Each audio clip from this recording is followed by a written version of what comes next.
Is it time? It is time for us to do what we have been doing, and that time is every day. We'll know in a very short period of time, but it looks like it could be something that will be not good. Believe me, not good. I see issue with that. And again, hey. You're not going to be able to insult your way to the presidency. That's not going to happen. I don't know who created Pokemon Go, but I'm trying to figure out how we get them to have Pokemon go to the polls. I'm Ted Cruz, and my pronoun is kiss my ass. So when you think about it, there is great significance to the passage of time in terms of what we need to do to lay these wires, what we need to do to create these jobs.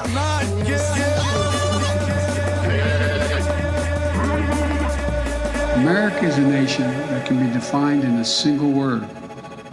I was going to put him. Not good. Believe me, not good.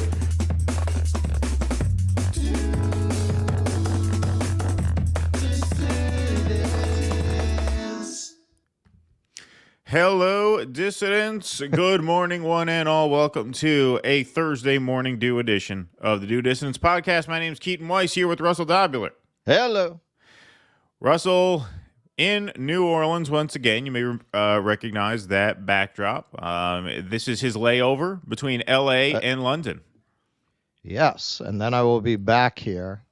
I was just laughing because the camera came on. I look like a guy who's been at Mardi Gras for a few days.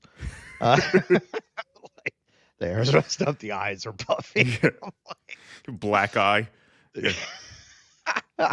That was last time, which if you were a patron, that's still up there, right? You can go back and see the last time I broadcast from New Orleans. That's got to be up there somewhere. It was a while ago by now. A couple of years ago. It was actually, I don't know what it was, man. Something was on a table. Knowing New Orleans, it was probably some kind of fucking hot sauce, and I rubbed my eye. So my eye was all swollen. I had to do that whole episode with sunglasses on, and I was fucking drunk in that episode. Yeah. That was a patron exclusive. It's funny, my kids were into The Nightmare Before Christmas this holiday season, and you know how at the beginning there's that little section of the woods with all the trees that have the logos of the different holidays, so the Christmas tree has a Christmas tree on it, then there's the tree with the pumpkin, there's a tree with the turkey, that's Thanksgiving world. Christmas tree is Christmas world, pumpkin is Halloween world.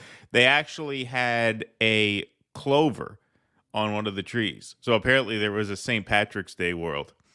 I would love to see a movie about St. Patrick's Day world. Imagine you go down into St. Patrick's Day world, just a bunch of fucking assholes beating the shit out of each other, getting wasted.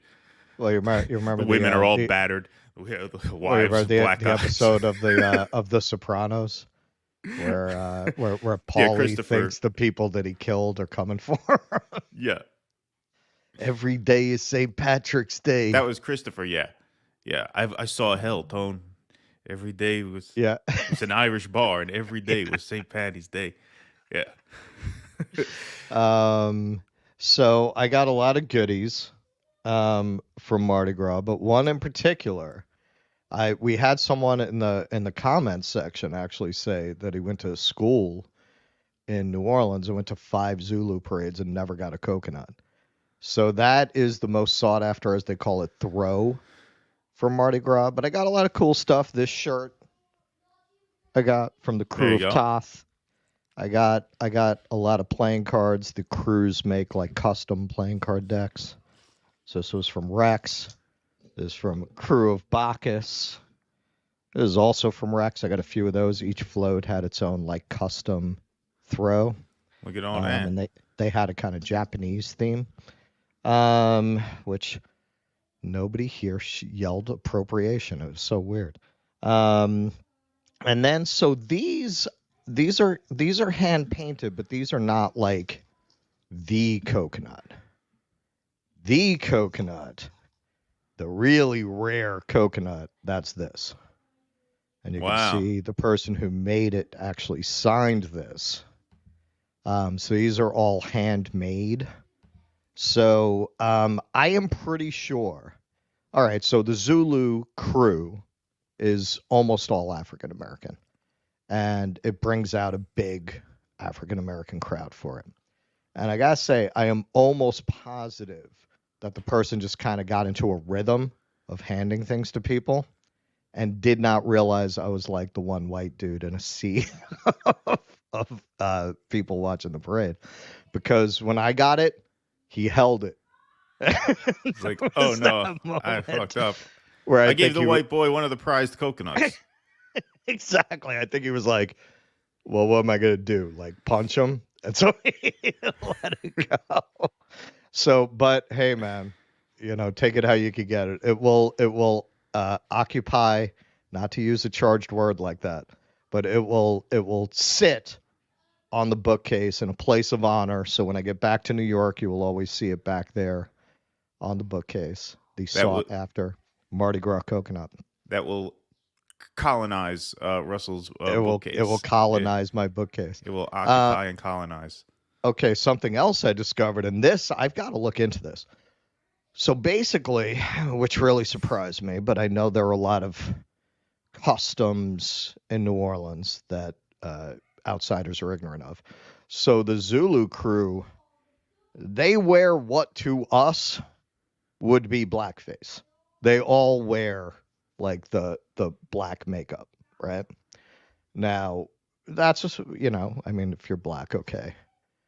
There are some white people in that crew, which surprised me. The first time I saw it, I thought it was someone light-skinned and I was mistaken. And then the second time I saw it, because I was looking to see if I would see that, yeah, no, that was definitely an old white dude. So apparently, Zulu crew Mardi Gras parade is the last place on planet Earth where white people can wear blackface without getting stabbed in the eye.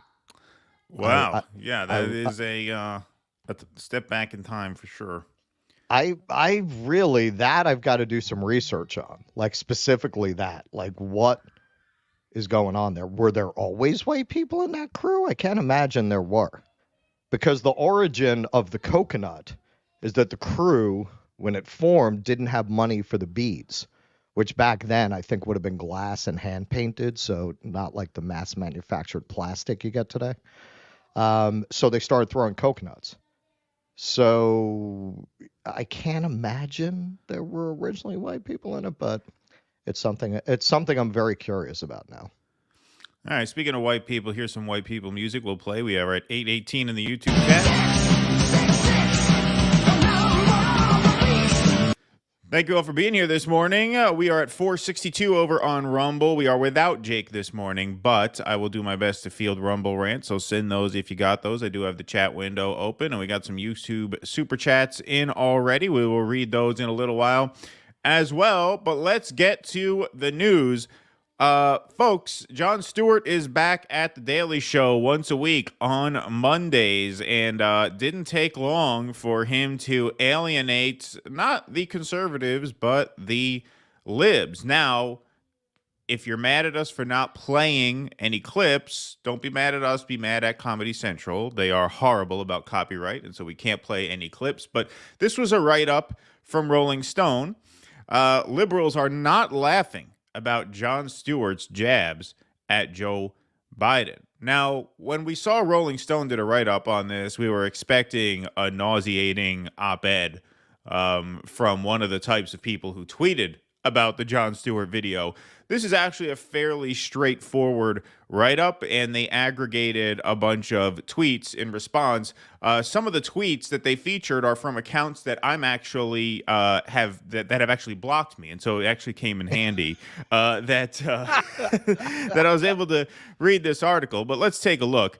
One-time fans who perhaps remember comedian Jon Stewart only taking satirical swipes at conservatives while host of The Daily Show were shocked and aggrieved when he returned to host the program after almost 9 years on Monday to take aim at President Joe Biden.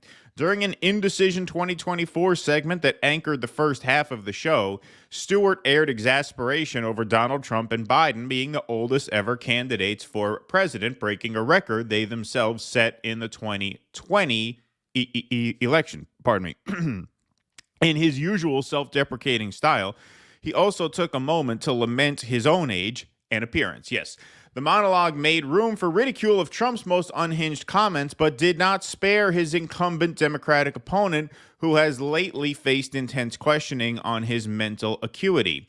At one point, Stewart showed Biden at a press conference to address a Justice Department probe that characterized him as a well-meaning elderly man with a poor memory, mixing up the countries of Mexico and Egypt.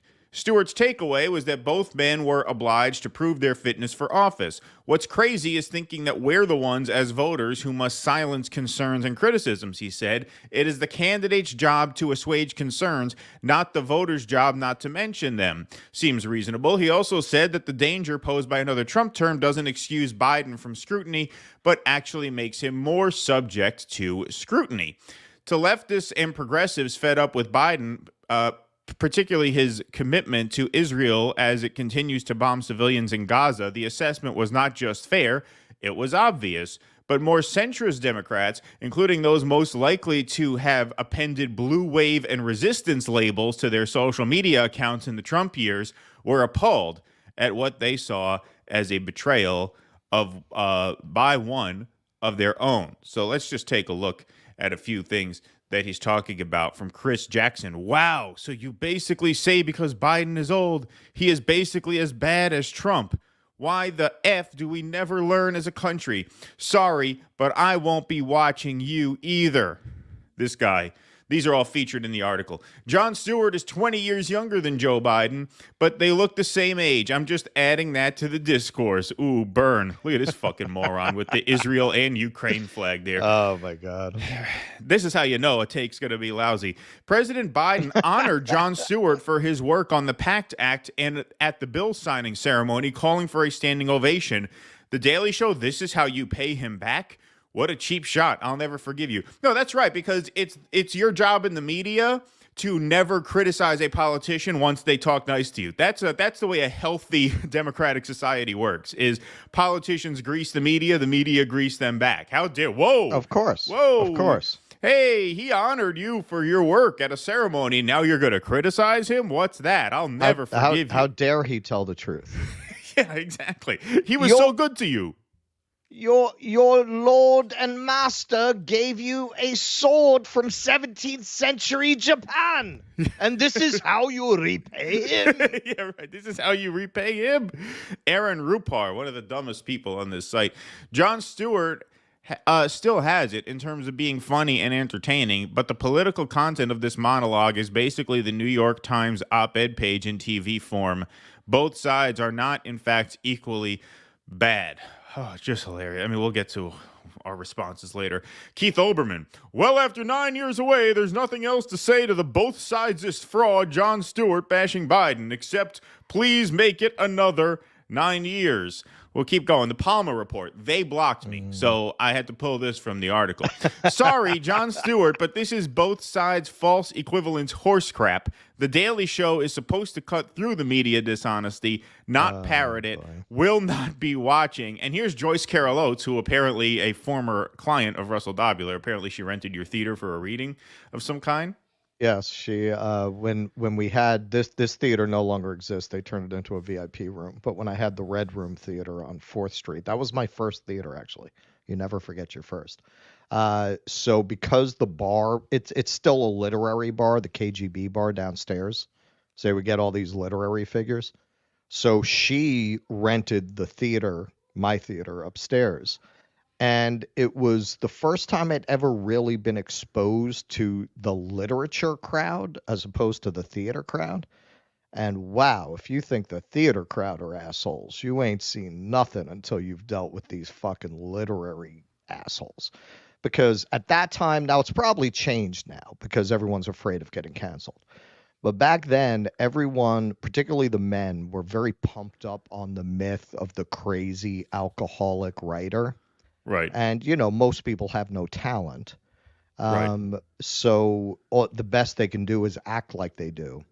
So you'd get all these really obnoxious, drunk dudes thinking that's going to make them William Faulkner if they act like a big enough asshole.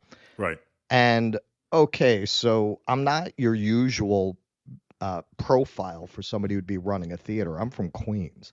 So it was all I could do not to punch some of these people in the fucking mouth, man, because they would do shit where like they're trying to play the wild artist and you're the authority. And yeah, get in your face. I wanted to jack these motherfuckers, man, but I was like, yo, you can't do that. You're a responsible citizen now. You're not a punk on the street. You can't fuck these people up, man, but I wanted to.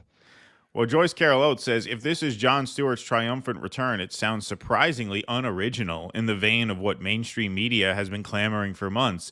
Too old, too old, too old. Both sides identical, too old. This is funny or helpful. Exactly how? Okay, so first of all, we just start at the very, very basic thing. Give just a review of that segment. It was a good segment. That was like vintage Daily Show. That is like, if you were to look up Jon Stewart Daily Show in the dictionary, if you had a virtual dictionary, a video dictionary, that's what you would get. Not a brilliant segment, but a good segment. That's like right at the meat of the bell curve in terms of like Daily Show segments. That was like the average Daily Show segment under the Jon Stewart era. So it's fine. And I will say before we criticize it, credit where credit is due, he really didn't miss a beat. And a lot of people have said that. It's quite remarkable how much it does. And I think it said that in the Times article, that it almost seems like he stepped away for a weekend. Like he didn't read as rusty. He went good. Right back in. He was good. And yes, that's part of why it played as vintage Daily Show, because he just went right back into the same persona, the same delivery, the same rhythm. There was you didn't feel like he was missing a beat. Yeah, and he was an equal opportunity offender in that. Now, they say that that's both sides and both sides are identical. He wasn't saying both sides are identical. I don't even think he did that. I don't even think he did that. At all. Like for me, watching that, I was like, yeah, so why don't you talk? So if you're going to list all of Trump's sins, fair enough.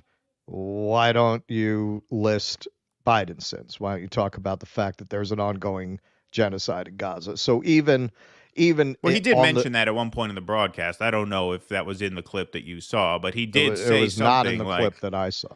He did say when he did respond to Biden's over-the-top comment. Like, that's what you would say about Israel's response? Just a little, he was joking about it, but he definitely alluded to that.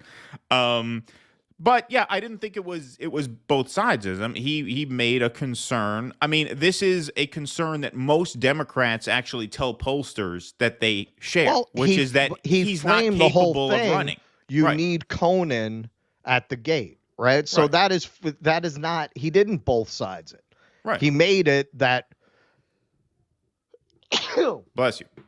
Trump is the threat and Biden's not up to meeting the threat. Exactly. He did not frame it as they are equal threats. Right. So exactly. I mean, that is what fucking snowflakes these people are. Right. You can't make the argument that in a democracy, that was the essence of his monologue, that in a democracy, it is incumbent on the politician to persuade the voter. It is not on the voter to bow their head and not challenge the politician. That's too much for you. That's too much fucking truth for you to handle in a monologue that overall was framed on their terms, that Trump is the threat. So we need something that can stop that threat. That it was their framing. He just said, like, yeah, man, the motherfucker's old and you can't expect people not to ask about that. Right. That was it. And according to every poll, most Democrats even feel that way. He pissed off the 30% of Democrats who are just in the tank for whoever the Democratic Party tells them to be in the tank for, absolutely no matter what. Most of those other 70% will fall in line when they're told to. But he offended the real party diehards. And that is the audience that all of this media has cultivated over the past few years, especially since the internet started eating into the TV audience. Now you get the older, more retro, just true, TV news addicts. That's who watched the Daily Show while Jon Stewart was gone. And that's the audience that show catered to, as well as the New York Times. Like, I don't know where Joyce Carol Oates, who took a shot at the New York Times here. I don't know. I forget which one of these idiots said, this reads like a New York Times op-ed. Oh, yeah, this guy. As if the New York Times doesn't cater to the same audience. The New York Times put out an article saying Jon Stewart is back and telling jokes you might not want to hear, meaning you, the reader. Right. So it's the same audience. But yeah, that's how coddled these people have become by their media. 93% Democrats, the New York Times readership. 93%. Yep. Yeah, and that is how just utterly weak they are, that they can't take even that. That was a defense. Oh, I'm not watching anymore.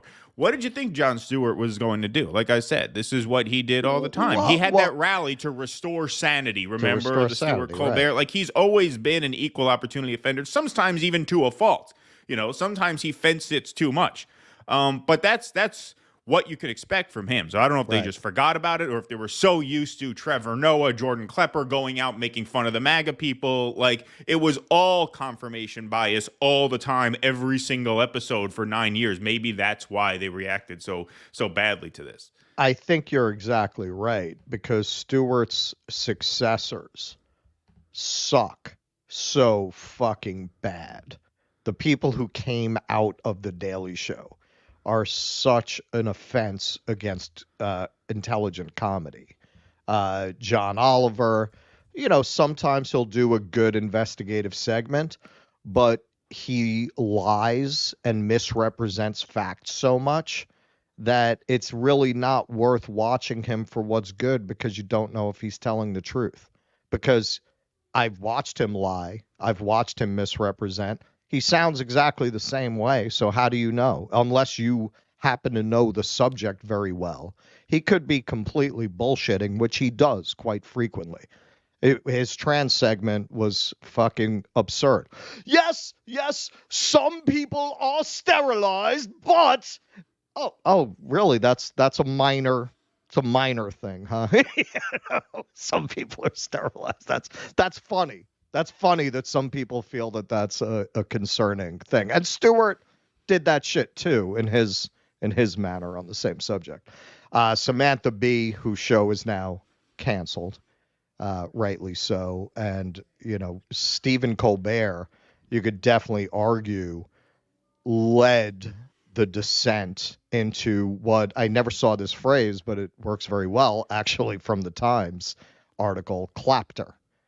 You could argue that Stephen Colbert really led the train in the Trump era away from laughter and toward clapter, which is a term for a kind of laughter that's not really laughter. It's virtue signaling to laugh at the, yes, Trump can use my as a cock holder, you know. It's not real laughter. It's not funny. Do you really think this shit is funny? It's showing that you're on the team. So yeah, I think you're absolutely right. I think over the last 9 years, people have been conditioned to that. Just awful, awful comedy whose only purpose is like a religious ritual to reinforce a collective belief system.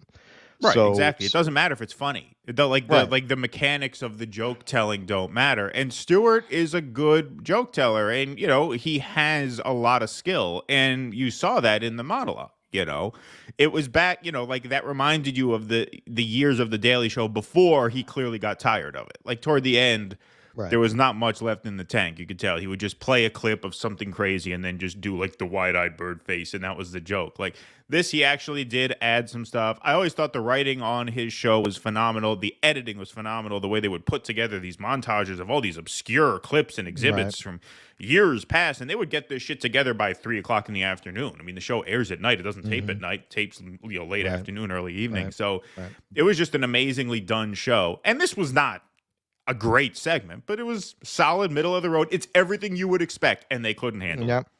Yeah. Right. Yep. So Stewart, you know, that's what's really funny, because I'm watching this, and I think anyone who's on the left would watch that monologue and say, well, it's pretty milquetoast. Yeah.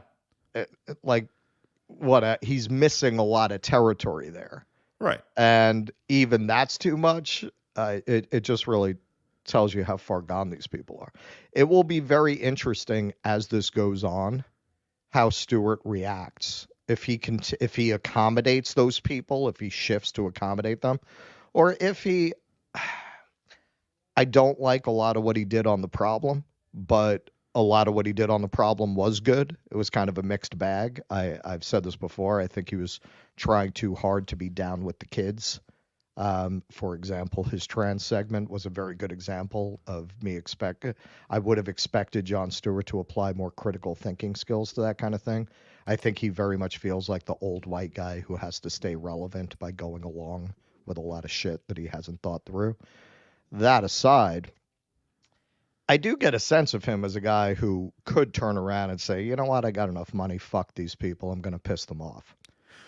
Well, yeah, I mean, look, even in that era, he did that occasionally. Like, he defended Joe Rogan when there was a cancel campaign out against him. Remember Neil Young and them tried to get Spotify to cancel him. He defended him against that. So, yeah, I mean, he is, he's a guy who has enough original thoughts in his head to the point where sometimes those are going to stray from orthodoxy. And sometimes he lets those thoughts go. And so we'll see. We'll see if he still has a job next week after that. I think he will, because that's as relevant as The Daily Show's been in forever. Notice, he got them talking about it in 9 minutes more than Trevor Noah had in his 9 years. Right? Well, One 9-minute segment from Jon Stewart got way more conversation than anything Trevor Noah did on that show.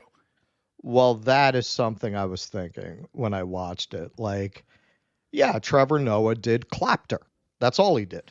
Right. That's all he did. What? Obama is supposed to turn down money? He's supposed to be the first? Well, fuck you. And all the libs go. Yeah, exactly. Fucking that was his whole show. Yeah, it was the whole show. Nobody For 9 cared. years, that was all he did. Yeah, exactly. All right, let's take some super chats. We got some Rumble rants in here. Patrick Donahue, thank you. When Ryan Grimm takes his tongue out of AOC's backside to criticize her, you know it's gotten bad with the fraud squad. You join the Dem Party, they reform you. You don't reform it. Time for change. Yes, we will get to that, Patrick. Thank you for tuning in. Henry DeShazo, good morning. Who says please clap? It fills me with anxiety. Feels me with anxiety. Who says please clap? Well, that's Jeb Bush. That's Jeb Bush at a rally in 2015. He made some big speech that he thought was really good, and the audience had no reaction, so he just said, please clap. Please clap.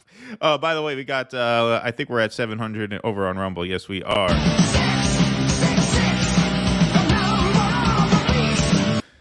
Thanks all for being here, everybody. Fucking drunks and hopheads finally got out of bed.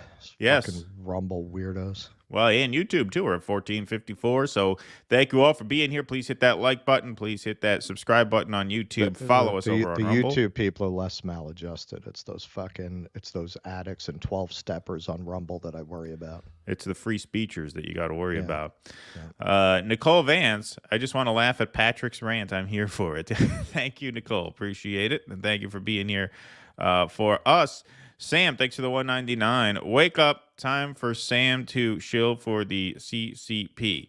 That's you, Sam. Well, thank you for waking up. Sorry, I got a Rumble rant that I'm copying and pasting. I'm here doing double duty here this morning. Here we go. Beautiful. All right. Let's see what else we got here.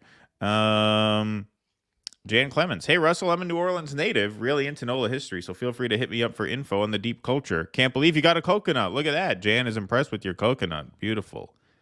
Beautiful. Look at that. Wonderful. Yeah, man. I mean, I knew these were rare, but the reaction I'm getting from New Orleanians, I mean, they're even rarer, I think, than I realized. Over here, too, John is here to slide into a new runner for president. Just my thoughts. I don't think he's going to do that. I think he's got his gig now. This is from Warren22, says, Russell, there's a long-standing tradition of blackface to celebrate the Moors. Research European Festival of Moors. Interesting. Well, is that where it's coming out of? All right, so this is something else we were talking about before we came on. All right, so you have the horse riders, which the way that they're dressed for a Yankee like me, the only place I've seen that kind of design where they have the mask and the hood, and I'm sure you see where I'm going with this, that's what I've seen on the Klan. So I'm not saying they're Klansmen. I mean, obviously, not in this town.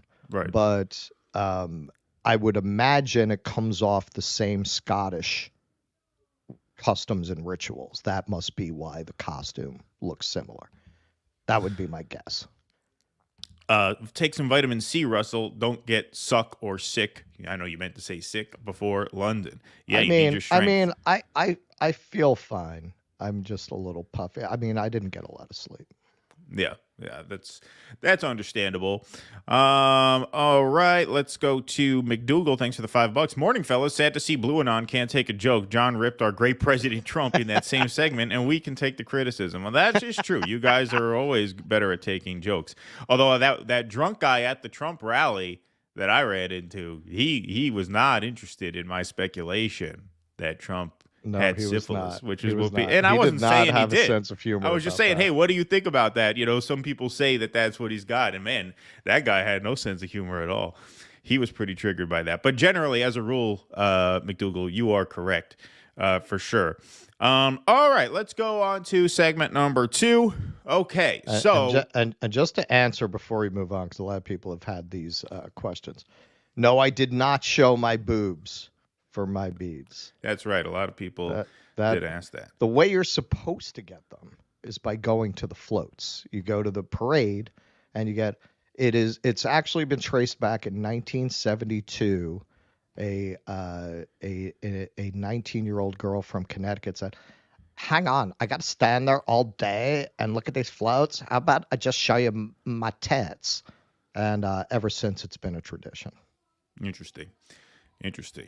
My mother used to sell jewelry at Mardi Gras because she made glass beaded jewelry. She didn't make the beads, but she would string beads together. And obviously, beaded jewelry is big down there. So she used to sell. That was before I was born. But in the 80s, she used to sell there. All right, let's go on to segment number 2. Good thing they didn't have video back then. She might have a lot of explaining to do. Yeah, right, exactly. Let's go to segment number 2, folks. All right, so this was a video that made the rounds about a week ago, and we were going to cover this, but this is kind of an evergreen story, not necessarily front page news, but here is a woman who got into a minor fender bender and had a bit of a freak out over it. And you know, a lot of people, shared this stuff, saying she was a Karen and she's overreacting. And she was probably overreacting a little bit. But I thought as a delivery driver myself, I could add some context to this. So first, let's see the video in question. My car is fucked. My life is over. This lady had a tantrum after a minor traffic crash. Officer, I have to go. You can't leave yet. Don't leave! I'm in the middle of an order! I have food in my car! I have food in my car! Okay, I'm in the middle of an order. I have food in my car. So she's obviously delivering food. She's obviously a driver. She's obviously working. And she got into a fender bender and she's panicked because she already picked up the order. So she can't really cancel it at this point without consequence. So this is the worst time you can get into an accident if you are doing what she's doing for work. From what I gathered is she rear-ended him because he was sitting on a light that was green and then She started screaming and running away from the cops. Then she began calling someone to come help her. Get here now, these cops they're pinning me to a corner. Yeah, we're trying to gather information so we can get you out of here. Please get here, please. The cops are trying to arrest me. Kayla, we're not here to arrest you. The officers spent a long time dealing with her. I'm so fucked. I can't fix this. I can't fix this. Oh my God. So she's saying, I can't fix this. I can't fix this. She obviously... Sorry, what did I do? It's over. What the hell? Come on, Keaton. Pause. There we go. Sorry about that. So she rear-ended the guy. Obviously, the guy was sitting at a red light, turned green, and she's probably going a little faster than she should. She's probably hectic, stressed out, trying to get the delivery dropped off on time. I know when I've driven, I've driven safely, but yeah, you're under the gun. You're under the gun. You're hustling. You got to get these orders done and on time so they're not marked late so you don't get complaints and so you can get on to the next order to make enough money per hour. Now she says, I can't fix this. And then she's asked for her insurance. Can't fix this! Oh my God. Oh my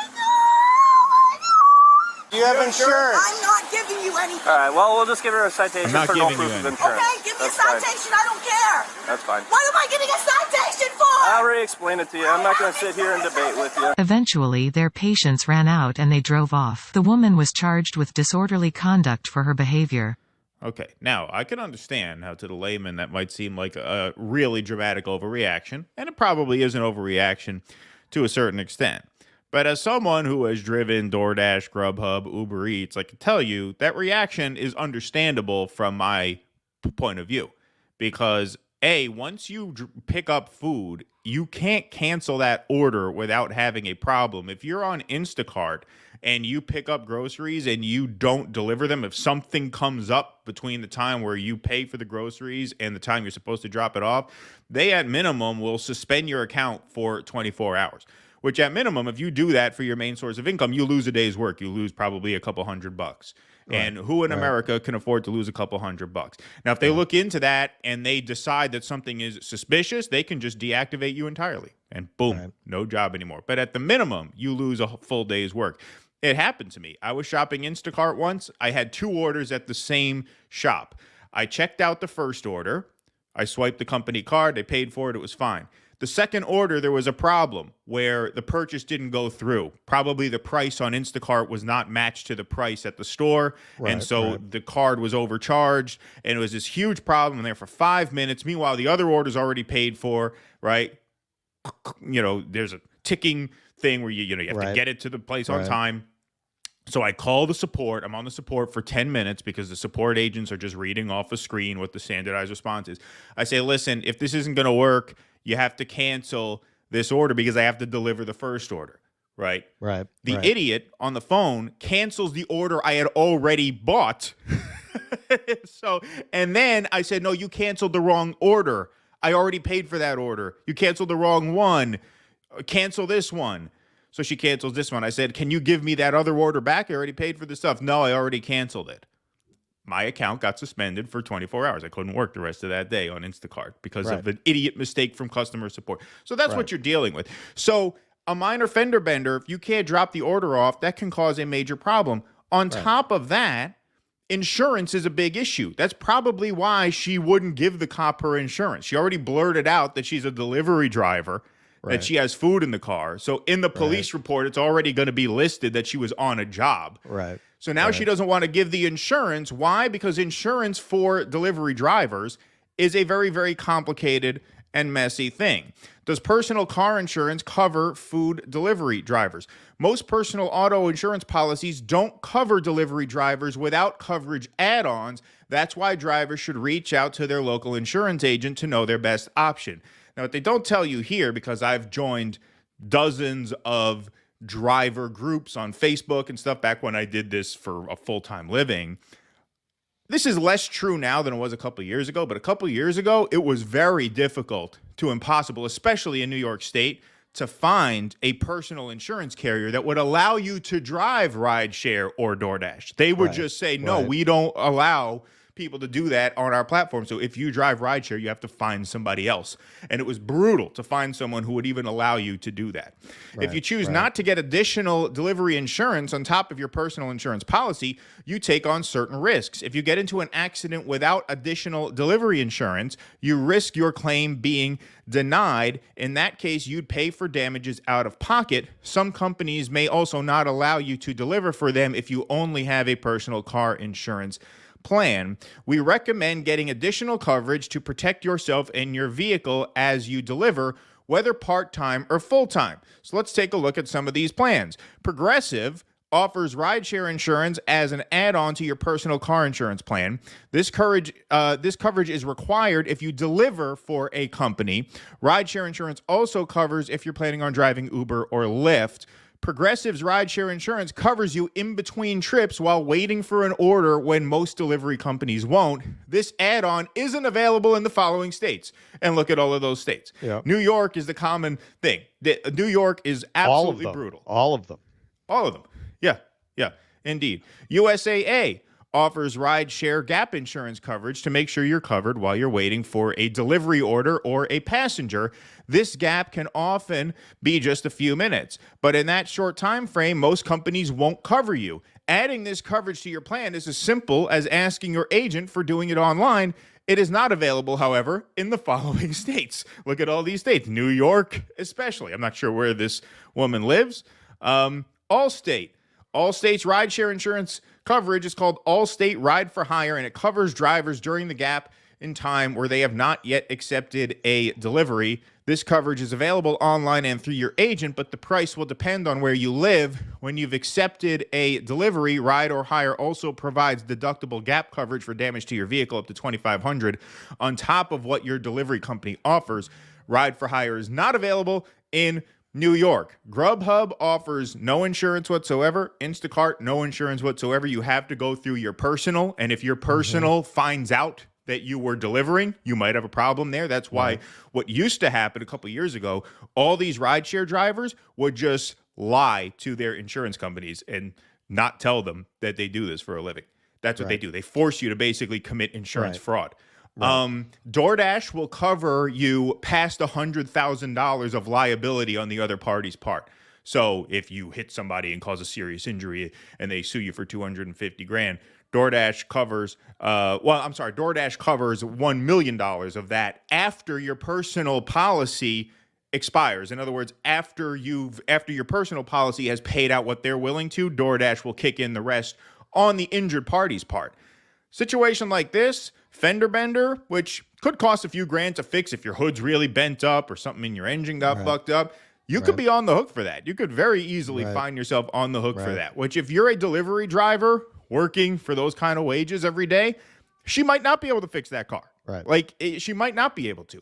So I know it seemed like this real overreaction, but this is America now. This is the state of labor in this country where you have this totally feudal order where you have people using their own property, wearing down their own vehicles, sometimes at great liability risk. Because there's also the question, even if your insurance plays ball, even if they would suck it up and give you the $3,000 just to maintain a good business relationship, you don't know they're going to do that. The stress of having to deal with an insurance agent and hope they don't ask you, hey, what were you doing at the time, which they always do. Then what do? Do you lie? Do you tell them the truth and take a chance if they don't cover you?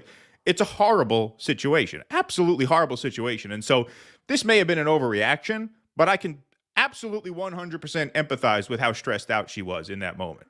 Well, see, that's what I saw, and everybody made fun of her, and that's why we thought this was important to do, because a lot of commentators in this space have never had a job like that, and that's part of the problem with their commentary. That's part of why they all told you to fucking give money to Marianne Williamson, because they're they're fucking PMCs who have never been in a position where getting into a fender bender would cause that kind of a fucking meltdown. Exactly. You want to talk about change? How about a mutual aid fund for insurance for gig workers? How about that? Why? How about you tell people, instead of giving money to your fucking Topanga Canyon buddy over there, why don't you get people to put money into a mutual aid fund for people in horrible situations like this?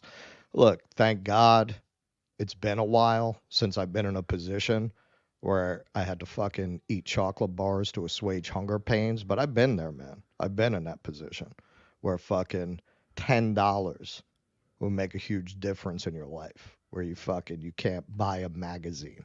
Where I've been there. And that's how I read that, man. It seems like that's where that woman is. I can't know that, but I don't think somebody would melt down like that unless they're that whole chain of logic where when you're that on the edge financially, it doesn't take a hard wind. A little wind will just fucking knock you right off the ledge. So for this person who the only thing between them and starvation or eviction or homelessness is that car, that's why you'd get a meltdown like that. Exactly. And that is so typical of how so many people are living today. Yeah. Yeah. What if the insurance won't pay to fix that car? Right. What if it's going to cost her $3,000 out of pocket? Where's she going to get that money? And if she doesn't come up with that money, how's she going to work? Right. That's a compounding problem, because if you got no car, you can't work now. So not only are you on the hook for the damage, but now you can't even go out and make that money to pay for it because your car is how you make your living. Right. Right. Yeah. So it's just a horrible situation. This is a related video, also a rideshare. That's what I saw, man. It brought me back to that. It brought me back to having an empty refrigerator, man. Like what that does to you mentally when you're under that kind of fucking stress of not even knowing how you're going to eat. Yeah. You get into a fender bender. That I think probably for this woman, it wasn't the first straw. It was the last straw or the latest straw. Exactly. For sure. Here's just another video that Russell found where an Instacart driver takes the order back because the lady didn't tip him on arrival. Let's take a look at this. I'm not kidding you. What the heck? I work too hard for my money, lady. Okay, you work for a job. You're doing your job. Your job doesn't include... my job, but I don't work for free. I don't tips. Work for free. Understand? I don't do tips. Well, then, you know what? That is just unethical of you. It's unethical? That's unethical and un-American of you. Understand that? Un-American? Un-American. Okay, what's actually American? Un-American. You're not getting any of this. You're going to go get it by yourself. So you're going to steal from me. You're stealing my groceries that I paid for. I'm returning this so that you can go and find it. Okay. You can go get it yourself, you lazy. I paid an app. For you to shop for my groceries. You are my shopper. That's right, but the company should pay you whatever you're worth. I'm sorry if you're not worth that much, but I don't tip, sweetheart. Okay, I tip my hairdresser. I don't tip somebody who this is $40 worth of groceries. You think you deserve a $4 tip? You want 10% of that? Would that make you feel better? Yeah, it would. Okay, then let me tell you something. You're not going to get it. Why don't you wake up a little bit? I wish I could just slap you in the face right now. Well, that's because you. I'm with you, buddy. Yeah. I'm with you. That goes on. There are 2 more parts to that. Oh, yeah. No, it's unbelievable. And what Instacart does is they set the default tip to very low. You ordered Instacart when you were in LA at Jimmy's. Do you remember what the default tip was? They set it very, very low because these companies are full of shit. They say they encourage their customers to tip. No, they don't. They encourage them to tip badly because they want to keep the price of the service as low as possible. So if they set the expectation that you're going to tip 15, 20%, at that point, you're going to feel like the service is too expensive. Like when I order Instacart, and I very rarely do because I usually shop myself, but every once in a while when you have to do it when you're in a jam, they'll set the default tip as extremely low, like 5%. And that's what a lot of these tips are. The Instacart pay has been horrible. And the default pay per order, the base pay that Instacart pays you is usually between $5 and $9, maybe 11 to 13 in a big market. But it's almost nothing. You're almost entirely dependent on the tip. All right. I never quite figured out what's going on there. But California, I think, has some kind of weird system of built-in tips or some shit. Like there's something going on there. But I tip 20%. I mean, I'm a sport, I know these fucking people ain't making a lot of money on the base. For me, like you said, I live in New York City. I don't need to use fucking Instacart. There's a supermarket around the corner. I'm not. Right. But in LA, without a car, there's really no other viable option. You have to use it. I had to use it. But yeah, no. I mean, this guy and that woman. I think if you've never been there, you're going to watch this guy. And yeah, man, I mean, he shouldn't have been talking like violence, but I get it. Shit, man, I wanted to jump through the screen watching her fucking talking to him like that. I get where he's coming from. I understand. And there are more parts to this. Later on, she asks about how much he makes on the delivery. $7. Yeah, $7. That's why he's freaking out like that, because it's $7. Yeah, guy did the shopping. He loaded it in the car. He unloaded it for $7.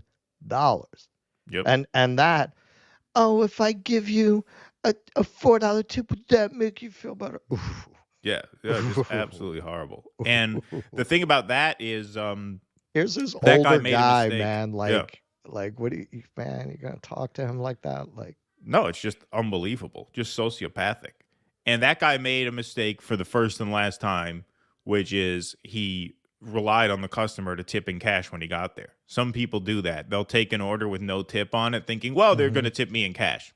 You don't do that. You do not do that. You got to see it up front, guaranteed, because there's no guarantee you're even going to see the person when you drop it off. A lot of now post-COVID, they have the contact-free delivery where you just drop it off. Text them that it's there, take a picture, you're on your way. There's no opportunity to get a cash tip. So he won't make that mistake again. I don't know if he'll work for them anymore. Well, That's the thing, I don't think he'll be working there anymore. You don't have you know that she sent that to the company. She sent it to the company, and people think you have more freedom working for these gig apps. In a way, you do. You set your own hours, schedule, availability, shit like that. In a way, you have less because there's no HR department for you to explain. There's no manager for you to explain yourself to. You can say, hey, listen, she was just a real nasty person. I got heated. I apologize. It won't happen again, whatever. There's there's none of that. An app gets a complaint. The algorithm says, this driver is more trouble than they're worth. Customers complain. Deactivate your account. That's it. You have no recourse. You're a contractor. You're not an employee. There's nothing you could do. They could deactivate you any minute for any reason. That's the labor space for a whole lot of people. See somebody on Rumble rant. I'm going out of order here because it's relevant to this segment. So you can't lie to insurance anymore. That's what I did when I did Uber, Lyft, Instacart. See, so you did that. Now, a lot of people used to do that. A lot of people probably still do. Now, thankfully, although New York is dragging on this, as we just saw in the exhibits, now, thankfully, a lot of insurance companies are, giving reasonably priced add-ons for coverage, right? But they don't want to, because you're much more likely to get into an accident if you drive rideshare delivery, because you're driving 10 hours a day and you're not driving highway, you're driving city streets where anything could fucking happen. So it's hard to get that kind of additional coverage. And when it comes to, most people do get away with it, but some people don't. Let's say you get into an accident, you get sued, you have to give a deposition under oath. The opposing counsel says, what were you doing at the time of this accident? You want to lie to them? You get caught in that lie, now you're really fucked. Now you're big time fucked, right? And so the stress of that alone, even if you do get away with insurance fraud. Now you're talking about a criminal case, right? Right. Like this is what you put yourself at risk of for working. Like you're working. You're not scamming anybody. You're driving rideshare. You're driving Uber, Lyft. Millions of people do this, and they make a criminal out of you. Right. By forcing you into these horrible, shady situations with insurance and coverage and things like that. It's horrible. Yeah, they put you in a position where you can starve or you can break the law. Right. Exactly. That's exactly right. All right, let's take some super chats and move on. Pickle the Pirate. Libs love pretending to have existential stakes, but democracy, because their economic privilege has never let them do anything but virtue signal till now. It's a good point. That is a good point. Indeed. Right. They'll create these like conceptual high stakes moments like democracy because they have no problems in their actual life. Right. Good point. Well, that's largely, all the culture war stuff is coming out of that. Hey, walking around New Orleans, I made that observation in 2022. I used that picture in my article. It's only in the rich neighborhoods you see any fucking Ukraine flag, any of these lawn signs. You only see that shit in a rich neighborhood. Right. You go through fucking mid-city, you go through the fucking 7th Ward, you don't see that fucking bullshit. You only see that in the Garden District, in Marigny, only in the rich neighborhoods. Right. Brock Sampson, 71. This is the Jon Stewart I came to love. Not sure why he went full on shitlib for a minute. Still, he's not out of the doghouse. Keep up the good work. Thank you, Brock Sampson. The Stewart thing is just libs working the refs. That's exactly what it is. Yeah, I feel like he more or less took the shitlib point of view on the election. More or less. Yeah, more or less. That's true. Hassan Minaj sucks too from TDS. Yes, Trump derangement syndrome. Guys, Stewart gave a Ukrainian Nazi an award. No turning back. Indeed. Huzzah, Mark of the Beast, 666. Thank you, Ava Session 7. Appreciate that very much. Okay. Warren says blackface became viewed as a negative around 1830 with the advent of race-based minstrel shows, which is not what Mardi Gras is about. That's true. It's not a minstrel show, but it's still like that's what Russell was black. Saying. Yeah, that's what Russell was saying. Yeah, exactly. Except for a couple of people, of white people, which I gotta say, as a Northerner, it was very like jarring. But I know, I understand. Like a lot of these traditions are this is how I describe New Orleans, and especially as a former tour guide and a history buff, is part of what's so fascinating about the region. It's like alternate history science fiction here. What if France had founded America instead of England? What if American culture was Franco-defined rather than Anglo-defined? So it's very strange. There are a lot of customs and a lot of things that originate in trends in European culture of the colonial era that if you're from the Northeast, it's just completely foreign to us. Exactly. All right. Well, you will take some more super chats in a little bit. Let's see. Eric Rousseau, sound clip. Judas Priest, you got to hear another thing coming. Would be epic drop for your show. That's a good suggestion. That would be a good suggestion. Thank you, Eric. Brock Sampson, previous super chat disappeared. No, we got it. Our software flags them for us. So even if they disappear from the YouTube screen, which they will after a few minutes, we still get them logged in here. Very rare that anything gets missed. What was that sound drop somebody suggested? We said we were going to do it. I can't remember now. What was it? Oh, yeah. What was the song somebody suggested we do?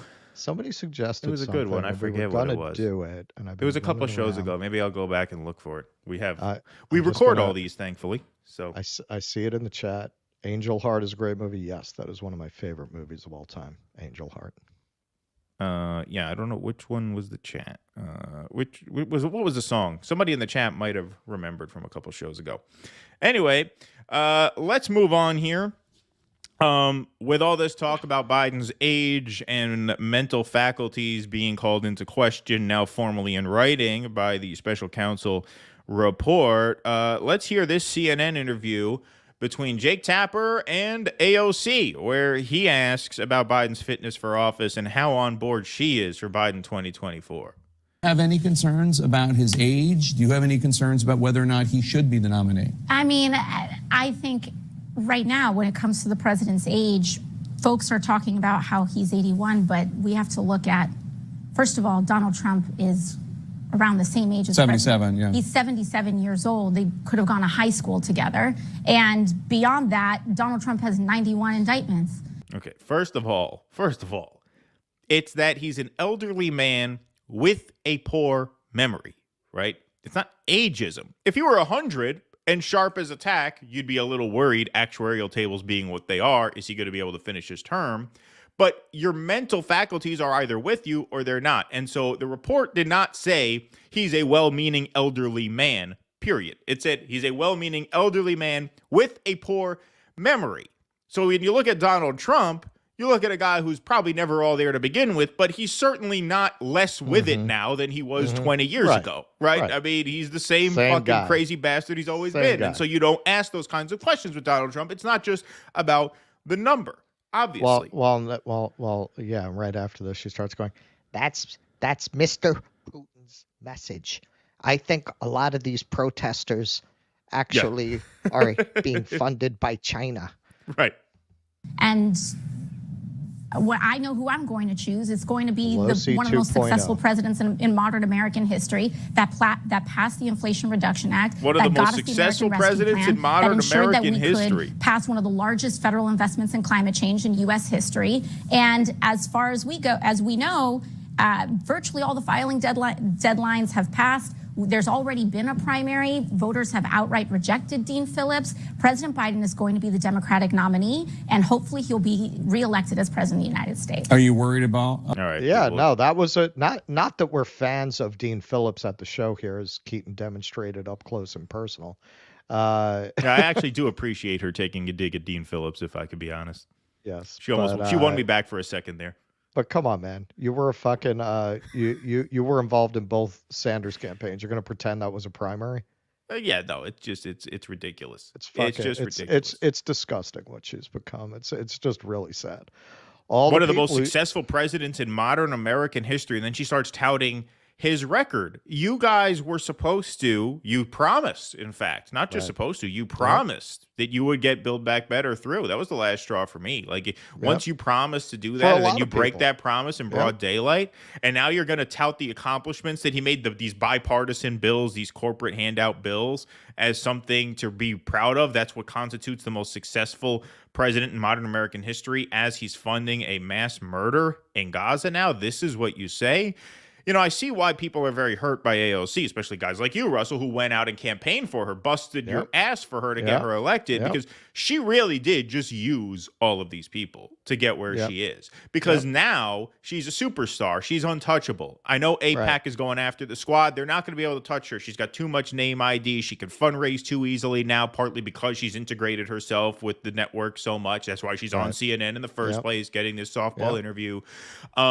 She really did just use all of these activists to get where she is, and now she just completely turns her back on them. Cori Bush doesn't look like she's going to get away with it, because Cori Bush never had the name ID. She never became a star. She didn't use the activists to become a star. She's a congresswoman. Now she's losing by 22 points to her AIPAC-funded challenger.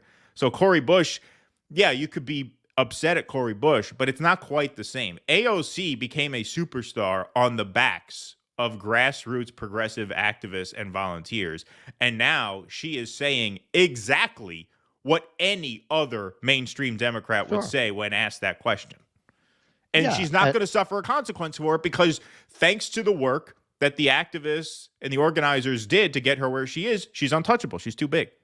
Yeah, it's unimaginable in that district that she would be taken out by a Republican. And now that she's bent the knee, no Democrat is going to primary her, and they wouldn't win if they did. Right. No chance. So she is Pelosi 2.0. She's going to be a lifer now. Maybe she'll move on to the Senate when Schumer retires. No, you're gonna be stuck with her for until the system collapses. Until the system until the system collapses. Which actually might 50 not be years, that but long. we probably don't have 50 years left. Probably not. Probably not. Exactly. There's more. Now she's asked about at least another 5 challengers. years we're stuck with her. Exactly. Yeah. Now she's asked about the third party challengers. At all about these challenges from the left, Jill Stein, Cornel West. I don't know where RFK Jr. is, whether he's left, right, or center, but there is a real fear that they could take votes away from Biden. That is real. That is real, especially in states like Michigan, Pennsylvania, critical swing states. But we need to understand what we are staring down in this country. If Donald Trump is elected president of the United States, we do not know if there will be a verifiable next election that has integrity. He already tried. Unlike this we one. saw on January 6th, he tried to overturn the results of a presidential election by force, by inciting a riot. And I think we need to be very, very realistic about the grave impacts of a Donald Trump election. It is not a joke. It is not a game. We need to protect our democracy, and ideally, it's going to be on progressive values. Democratic Congresswoman Alexandria Ocasio-Cortez. Isn't this the administration that is currently appealing the court decision that the federal government cannot make contact with tech platforms to put pressure on them about their content and their user base? That seems like an existential threat to democracy and free speech to me. There's a Julian Assange extradition hearing next week. There's Julian Assange. Why isn't he being pardoned? Why aren't you speaking out about that? Why aren't I going to see you in London? Why aren't we going to have drinks in London? Well, because you don't give a shit. Yeah. She went straight to the Trump fear-mongering, which is the standard Democrat move. You think she might at least do what Bernie does sometimes. Sometimes Bernie goes right to the Trump fear-mongering too nowadays. But every once in a while, Bernie will at least say, this is why we have to make clear that we are for universal health care. Like, you could at least make that pitch. You could say, yeah, there is a danger that we are going to lose votes to these left-wing third-party challengers. That's why we need to move in a more progressive direction. Like, you could at least say that. No, she doesn't even bother saying that anymore. That was exactly what Nancy Pelosi would have said. If asked that question, Nancy Pelosi would have said almost word for word exactly what she just said in both of those answers. All right. And speaking of Clapter, so this meme has been making the round. So Jimmy Kimmel said, and they all love Jimmy Kimmel, in spite of the fact that there's video, which I had never seen it. Jimmy played it on his show when I was out there sitting in, he thought it was really funny to like mock sexually abuse a woman while she's looking through a telescope. Now, if he were conservative, he'd be off the air for that. I mean, he didn't do it last week. He did, maybe 10 years ago, but still. Even then, You see, before we had Me Too, we had something called being an asshole. And, most people of good conscience recognized it when they saw it. So Jimmy Kimmel was an asshole. And he was an asshole. The Man Show. He was fortunate enough to be an asshole pre-Me Too. So he got away with it. And now because he's on the good side of the kind of people who would cancel him, he's not getting canceled for that old footage. But he said, just because you feel Alfred is too old to take care of the Batcave doesn't mean you replace him with the Joker. So, the libs have to live with a lot of cognitive dissonance. So they rely on people like Jimmy Kimmel to give them a framing to justify their moronic positions and their, mindless defense of their team. So that is really making the rounds. That's very popular right now. And I got to say, as stupid as the libs get, they never fail to amaze me, man. Like, I consider myself a pretty realistic, hard-nosed, pragmatic person, and they never fail to shock me. How, in the name of fuck, can you run around pretending that it's okay to support a man who is clearly senile? How the fuck do you reconcile that in your mind? And that's what they rely on people like Kimmel for, to give them those memes to share around to justify the unjustifiable. How the fuck can you tell yourself that you're not just doing an Emperor's New Clothes act with this guy? Of course. Yeah, no, it's just... but Trump is not an answer to your president is a vegetable. And that's what Jon Stewart was saying. He says, if you think Trump is such a threat, don't you have a responsibility to ask these questions before it's too late? Is our bulwark against that threat viable, or is it going to cave? Is it going to crumble? Right. Like, it's a perfectly legitimate tactical question to ask, but they cannot take it. They cannot take it. They call the Trump people cultists, and some of the Trump people are. I mean, I ran into them. That one fucking guy couldn't even take a syphilis he was going to fucking knock your teeth out. He was going to knock my teeth out for saying that, right? So, yeah, some of them are like that, no question. But the libs are almost all like that. They're almost all like that. You ask a legitimate question about his age, and they can't take it. I mean, come on. I mean, honestly, as someone who takes an interest in politics, and when I see these people, I always think of the Jackie Mason joke where he talks about, a Gentile walks into a restaurant. You give him peas and carrots. He takes the peas and carrots. He knows food is not his business. A Jew walks into a restaurant. He's a partner. I want a table here. I want it there. I don't want it like this. Right? That's how I feel when I see these people talk about politics. I'm like, listen, it's not your business. Right. It's not really what you take an interest. It's not it's not what you know. Shut up. Just don't talk about it. Why are you talking about it? What are you getting out of that? I mean, I know what they're getting out of that. They're signaling their virtue. That's all they're getting out of it. Right. No, exactly. All right, folks. Take a little bit of a game break here to shout out our Patreon supporters.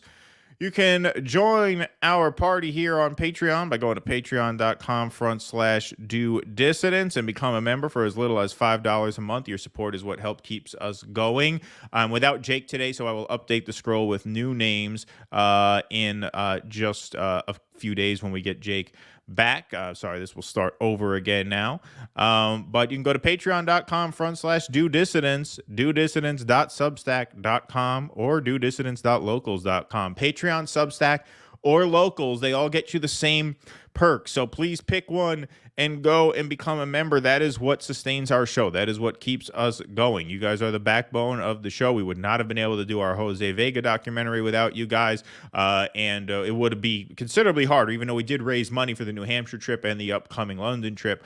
Our Patreon members are what sustain us and give us the time and space to do those trips, because in addition to the fundraising money that we raise, it also takes time. And so those fundraisers that we do are just to pay for expenses. That doesn't cover time from missed work and things like that. And so this is really the backbone of the show here. If you can become a member, we are adding our 4th stream next week when Russell gets back. So the week after next is when we will be on 4 days a week.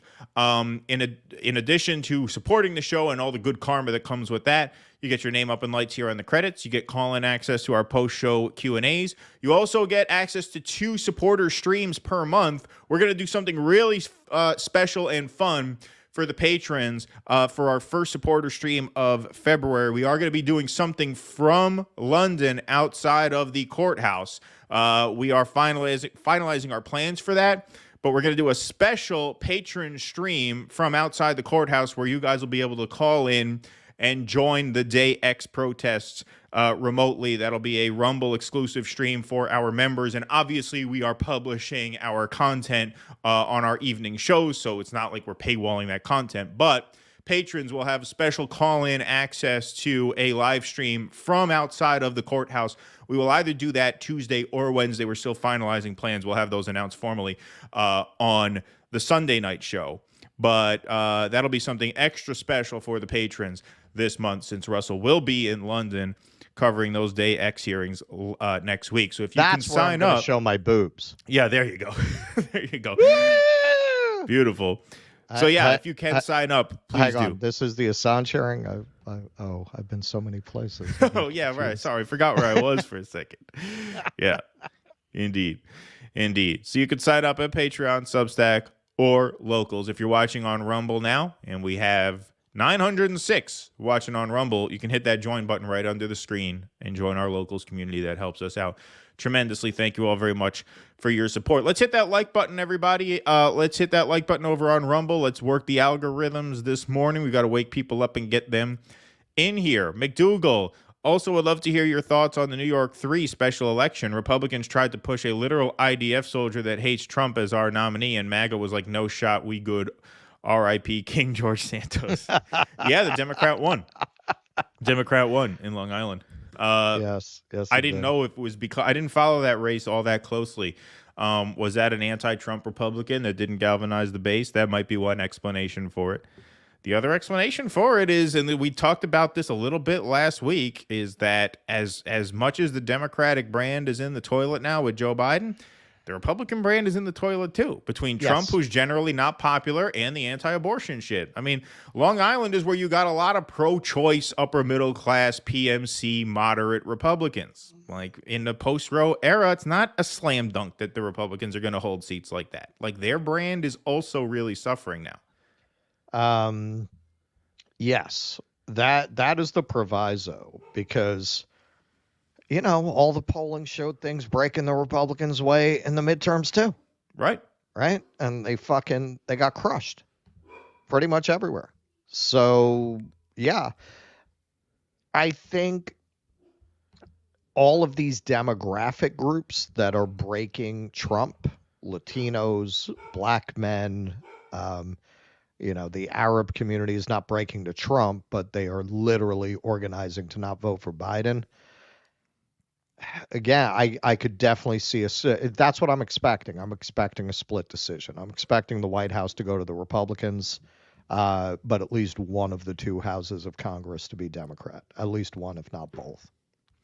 A foreign object, says Bennett Weiss. That's my dad. Legendary button maker is featured in a Middle East Eye video. Enjoyed, Kit, but glad you're back, Russell. Thank you. Yeah, I'd love to see that video of my dad in one of those. Thank you for letting me know. And yes, shout out to Kit Cabello. Thank you, Kit, for co-hosting. You did a phenomenal job the other night. That was a really great show. So everybody check out Hard Lens Media. And thanks once again to Kit for helping us out. Kyle Johnson says, I'm lost without people like you. Well, that's a big responsibility for us, but we're glad that you dig the show, Kyle. Thank you very much. Sam says, Karens are supposed to wield privilege, call police and bosses. It's not just having a mental breakdown, likely because your poor, bad job and you just got screwed. Well, yeah, that's what I mean. Like, people thought she was just overreacting to a simple car accident, but no, that's not a privileged person there driving that car. That's not a Karen situation. No, that's a person in a very, very precarious position to begin with, who just, had something happen that she thought could totally derail her. Yes. Thanks, JM, for the thumbs up and the $2. Appreciate that. Desperate precarity is the ruling class endgame. Absolutely, yes. 100%. Yep. Car companies focus on new products mass-produced with tape and stickers instead of making solidly built, reliable vehicles and sticking to that. That's why cars and insurance are so expensive. Yeah, cars have gotten really expensive. Insurance is a scam at best. I had travel insurance, credit card insurance, and the airline insurance. The baggage throwers damaged my luggage, and the three companies just argued who was at fault. Yeah, well, that could be a thing, too. Could be brutal, getting your money from them.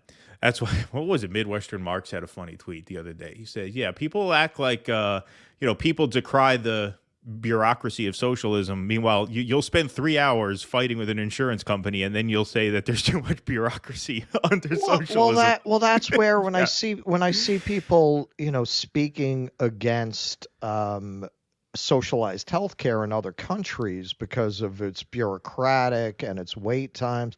What the fuck do you get here with private insurance? You don't get wait times. You don't get bureaucracy here. You don't get tossed from phone call to phone call. Yeah, exactly. Right. When I went with my ex-wife to her country, to Australia, dude, my jaw was hanging to the ground. She hadn't been in the country for like 3 years. She had no appointment. She literally walked into the fucking health clinic and was sitting with a doctor within 30 minutes. I took pictures of the waiting room. It was empty. The waiting room was empty. This is the horrors of socialized medicine that you've been telling us about. With private insurance in America, you could not do that. Of course. Yeah, no, insane. And this is Australia, where all the wildlife is trying to kill you. Yeah, you got giant spiders, you got spiders, you got sharks, you got fucking jellyfish, you got fucking snakes. Everything's trying to kill you there. Shit, the last day I was in Australia, people in the water start screaming. I was like, I said to her, I was like, what the fuck? It's a type of jellyfish, like stinging jellyfish. Like there was an attack of them swimmers. Those can get you there. Oh my god. I think blue bottle jellyfish, I think they're called. Okay. Yeah, that rings a bell. The lady was right. Americans have been conditioned into thinking they have a responsibility to tip and pay the wages of people hired by exploitative corporations. In Europe, we can't comprehend this idea. Yeah, that's not really where she was coming from, though. I mean, I understand what you're saying. They should pay you what they're worth. But these are scam artists. These are free riders. They know that the workers are not paid what they're worth. And so people who don't tip here, they understand that they're cheating the system by not tipping, because they understand that they're getting a cheaper deal on the service because the because the workers are underpaid. So it's one thing to like she's not she's acting like she's an advocate for higher wages. No, she's exploiting the fact that the service prices are low because the workers are underpaid. Because in Europe you have a meaningful minimum wage tied to inflation. Right. So that's why you guys have no concept of that. But here, that's not the case. Service workers, they can pay them less with the assumption that they're going to get tipped. And yeah, it's a fucked up system. It's putting the responsibility for wages onto the consumer and off of the business owner. Like, it is fucked up. But as a consumer in America, you know that's how you're aware of that. So you're aware of that. It's not like Europe. Exactly. And there are some restaurants in America now that are adopting that European model of no tipping. There are some restaurants that don't allow tips, but they pay their servers a high wage. And generally speaking, the servers like those jobs a lot better. It's just a lot less stress. There's a lot less randomness, right? The service doesn't suffer because you want know the what job. You're going to make. You know what you're going to make. Exactly. And now you just focus on doing the job.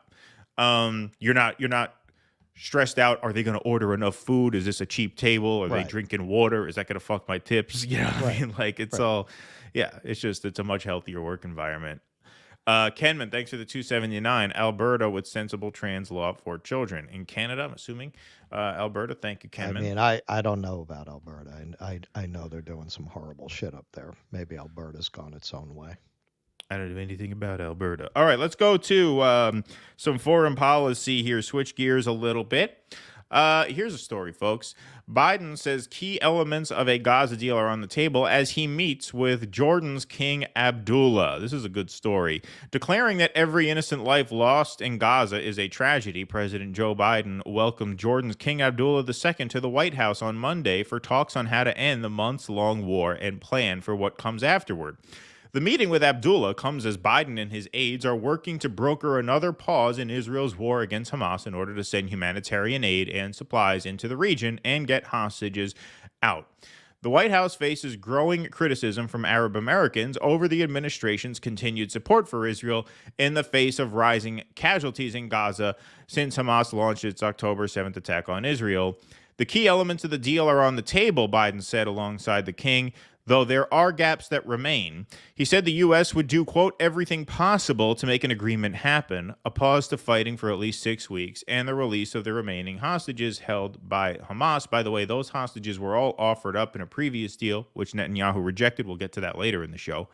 A senior U.S. administration official said Sunday that after weeks of shuttle diplomacy and phone conversations, a framework was essentially in place for a deal. The official said Israeli military pressure on Hamas and Khan Yunis over the last several weeks has helped bring the militant group closer to accepting an agreement. Abdullah said Biden's leadership was, quote, key to addressing this conflict as he raised the plight of the tens of thousands of civilians killed and wounded in the fighting. We need a lasting ceasefire now, the king said. This war must end. Jordan and other Arab states have been highly critical of Israel's actions and have eschewed public support for long-term planning over what happens next, arguing that the fighting must end before such discussions can begin. They have been demanding a ceasefire since mid-October as civilian casualties began to skyrocket. Pretty benign write-up from the Associated Press. Here's what this press conference looked like in real time as it was happening. You might say the King of Jordan dragged Joe Biden. Really showed him up on stage. You could see the president. Go ahead. Yeah, and I just want to point out, this is how a lot of media deception works, because that article was not factually inaccurate, but the framing was completely off. They described it as if they had a meeting and they had a speech and they were on the same page. An accurate framing would be King trolls President Biden, who has no choice but to nod and shuffle feet nervously. Yes, Biden squirms as King of Jordan dismantles Israel. Here's how that actually looked. Today carries an added meaning, as our countries this year mark 75 years of exemplary strategic partnership. However, we had hoped we would be marking this major milestone during better circumstances in my region and the world. Unfortunately, one of the most devastating wars in recent history continues to unfold in Gaza as we speak. Nearly 100,000 people have been killed, injured, or are missing. The majority are women and children. We cannot afford an Israeli attack on Rafah. It is certain to produce another humanitarian catastrophe. The situation is already unbearable for over 1 million people who have been pushed into Rafah since the war started. Keep in mind, this was on Monday, so this was the day after Israel launched what's been called online the Super Bowl massacre, where they did those airstrikes that killed at least 67 people, if not far more, would be my suspicion, since a lot of people are still missing as a result of that. But this is after the airstrikes on Rafah. Don't forget, Israel's still planning a ground invasion. And so he keeps going. We cannot stand by and let this continue. We need a lasting ceasefire now. This war must end. Here comes the tell. Yeah, finger to the face. Urgently and immediately the uncomfortable. Ensure the sustainable delivery next of sufficient aid to Gaza through all possible entry points and mechanisms. And I thank you. It's like, I should have doubled up on my depends before this. Restrictions on vital relief aid and medical items are leading to inhumane conditions. No other UN agency can do what UNRWA is doing. Look at this now. In helping the people of Gaza through this humanitarian catastrophe. Its work in other areas of operation, especially in Jordan, where 2.3 million are registered, is also vital. It is imperative that UNRWA continues to receive the support it needs to carry out its mandate. The potential threat of Palestinian displacement beyond the borders of Gaza and the West Bank is something we view with extreme concern and cannot be allowed. You talk about, really making them squirm. They're bringing up the UNRWA defunding with the president on the stage. That's what made this so effective. Like, he just takes the mic and is like, all right, I'm just going to say exactly what I feel, and I'm going to make him stand there and watch the whole thing. Really, really well done. And not only that, to add insult to injury, he learned English in an American accent. Yes. Really driving it in. Not he can't even dismiss him as a half a limey. Yeah, exactly. That goes on for 6 minutes. We don't have to play the whole thing, but I encourage you to find that video online. But really, really well done. I mean, that's how you do it. You don't waste an opportunity. But yeah, if you look at the AP, how they wrote it up, it sounded like, yeah, they had a meeting, they exchanged some ideas, they negotiated, there was a back and forth, we're making progress, but we still have, room to work with. We still have lots of ground to make up. Really, that guy just comes and lays out the case against Israel and the case against defunding the UN Relief and Works Agency, which America did immediately at Israel's order. Immediately. Less than 48 hours between when Israel came to them and said, hey, we have a complaint, to when, we'll shut that funding down. Really important for him to get that in also. Well, you can just see, as in the science fiction classic Flash Gordon of 1980, everyone wants to rebel against Ming. They're just waiting for the opportune moment. You have all of the different tribes. The king of Jordan in this situation is Voltan, the leader of the Hawkmen. He's just waiting for the moment when he thinks Ming can be overthrown. Right. None of these people. Yeah, the king of Jordan loves the United States. He's very proud of the strategic partnership. He is just waiting for the moment he thinks he can cut this motherfucker's throat. Right. Like, that's what's going on in that speech. And what's also going on in that speech is they're starting to not be as afraid of the bully in the neighborhood. Right. They would not have made a speech like that standing next to the American president 30 years ago. No, in Washington, D.C., right. on the Americans' home turf. Exactly. Yes. Exactly. No doubt about that. Pete Sweet says, great job, Russ, on filling in for Jimmy. You and Keaton really hitting your stride. Keep up the good work. Thank you. Thank you, Pete Sweet. Appreciate that very much. Still not convinced AOC is actually AOCIA? Question mark, exclamation point. Hey man.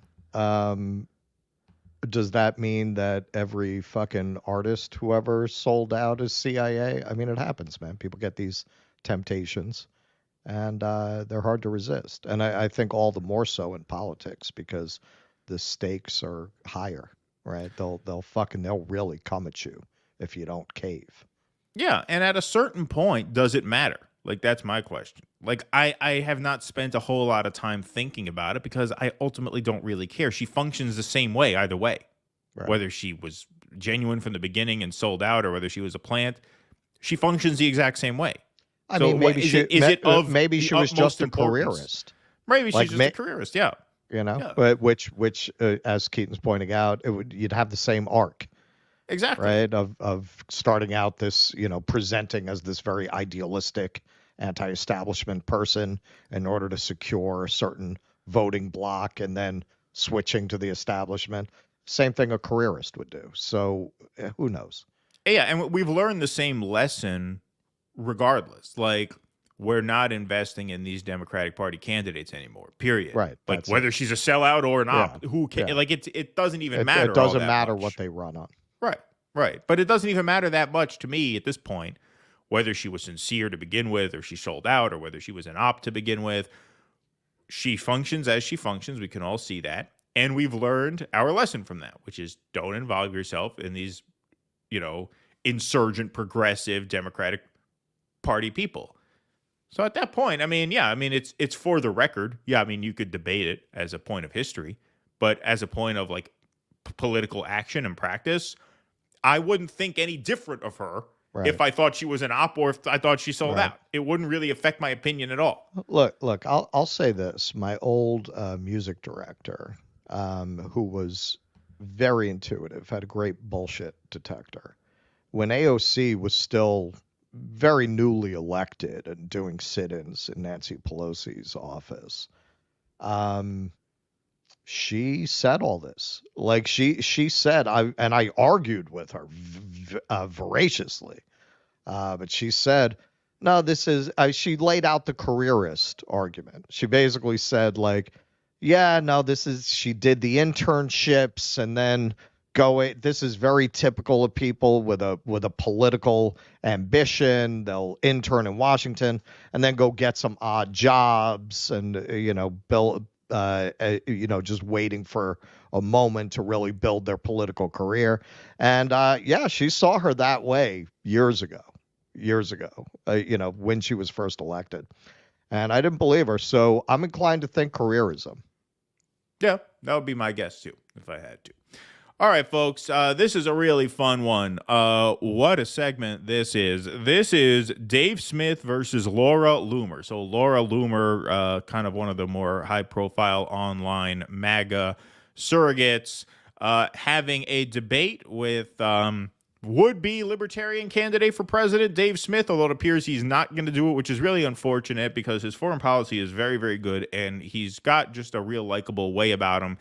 And as you can see here, very, very good in a debate. So here he is at a ZeroHedge debate when Laura Loomer starts bringing up that, well, are there really any innocent Palestinians because they voted for Hamas? And so isn't it okay to just kill as many of them as we want? Listen to his answer for this. This was pretty epic. I love this video.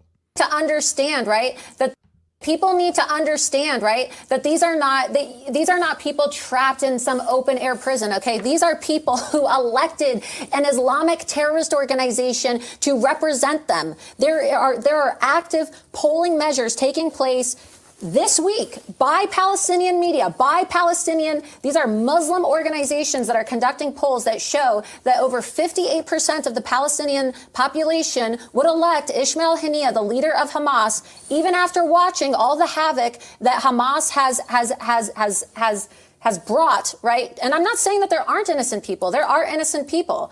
But at what point in time do the Palestinian people, right, if they want to claim to be innocent civilians, at what point do they have a responsibility to restore or kind of get rid of the status quo?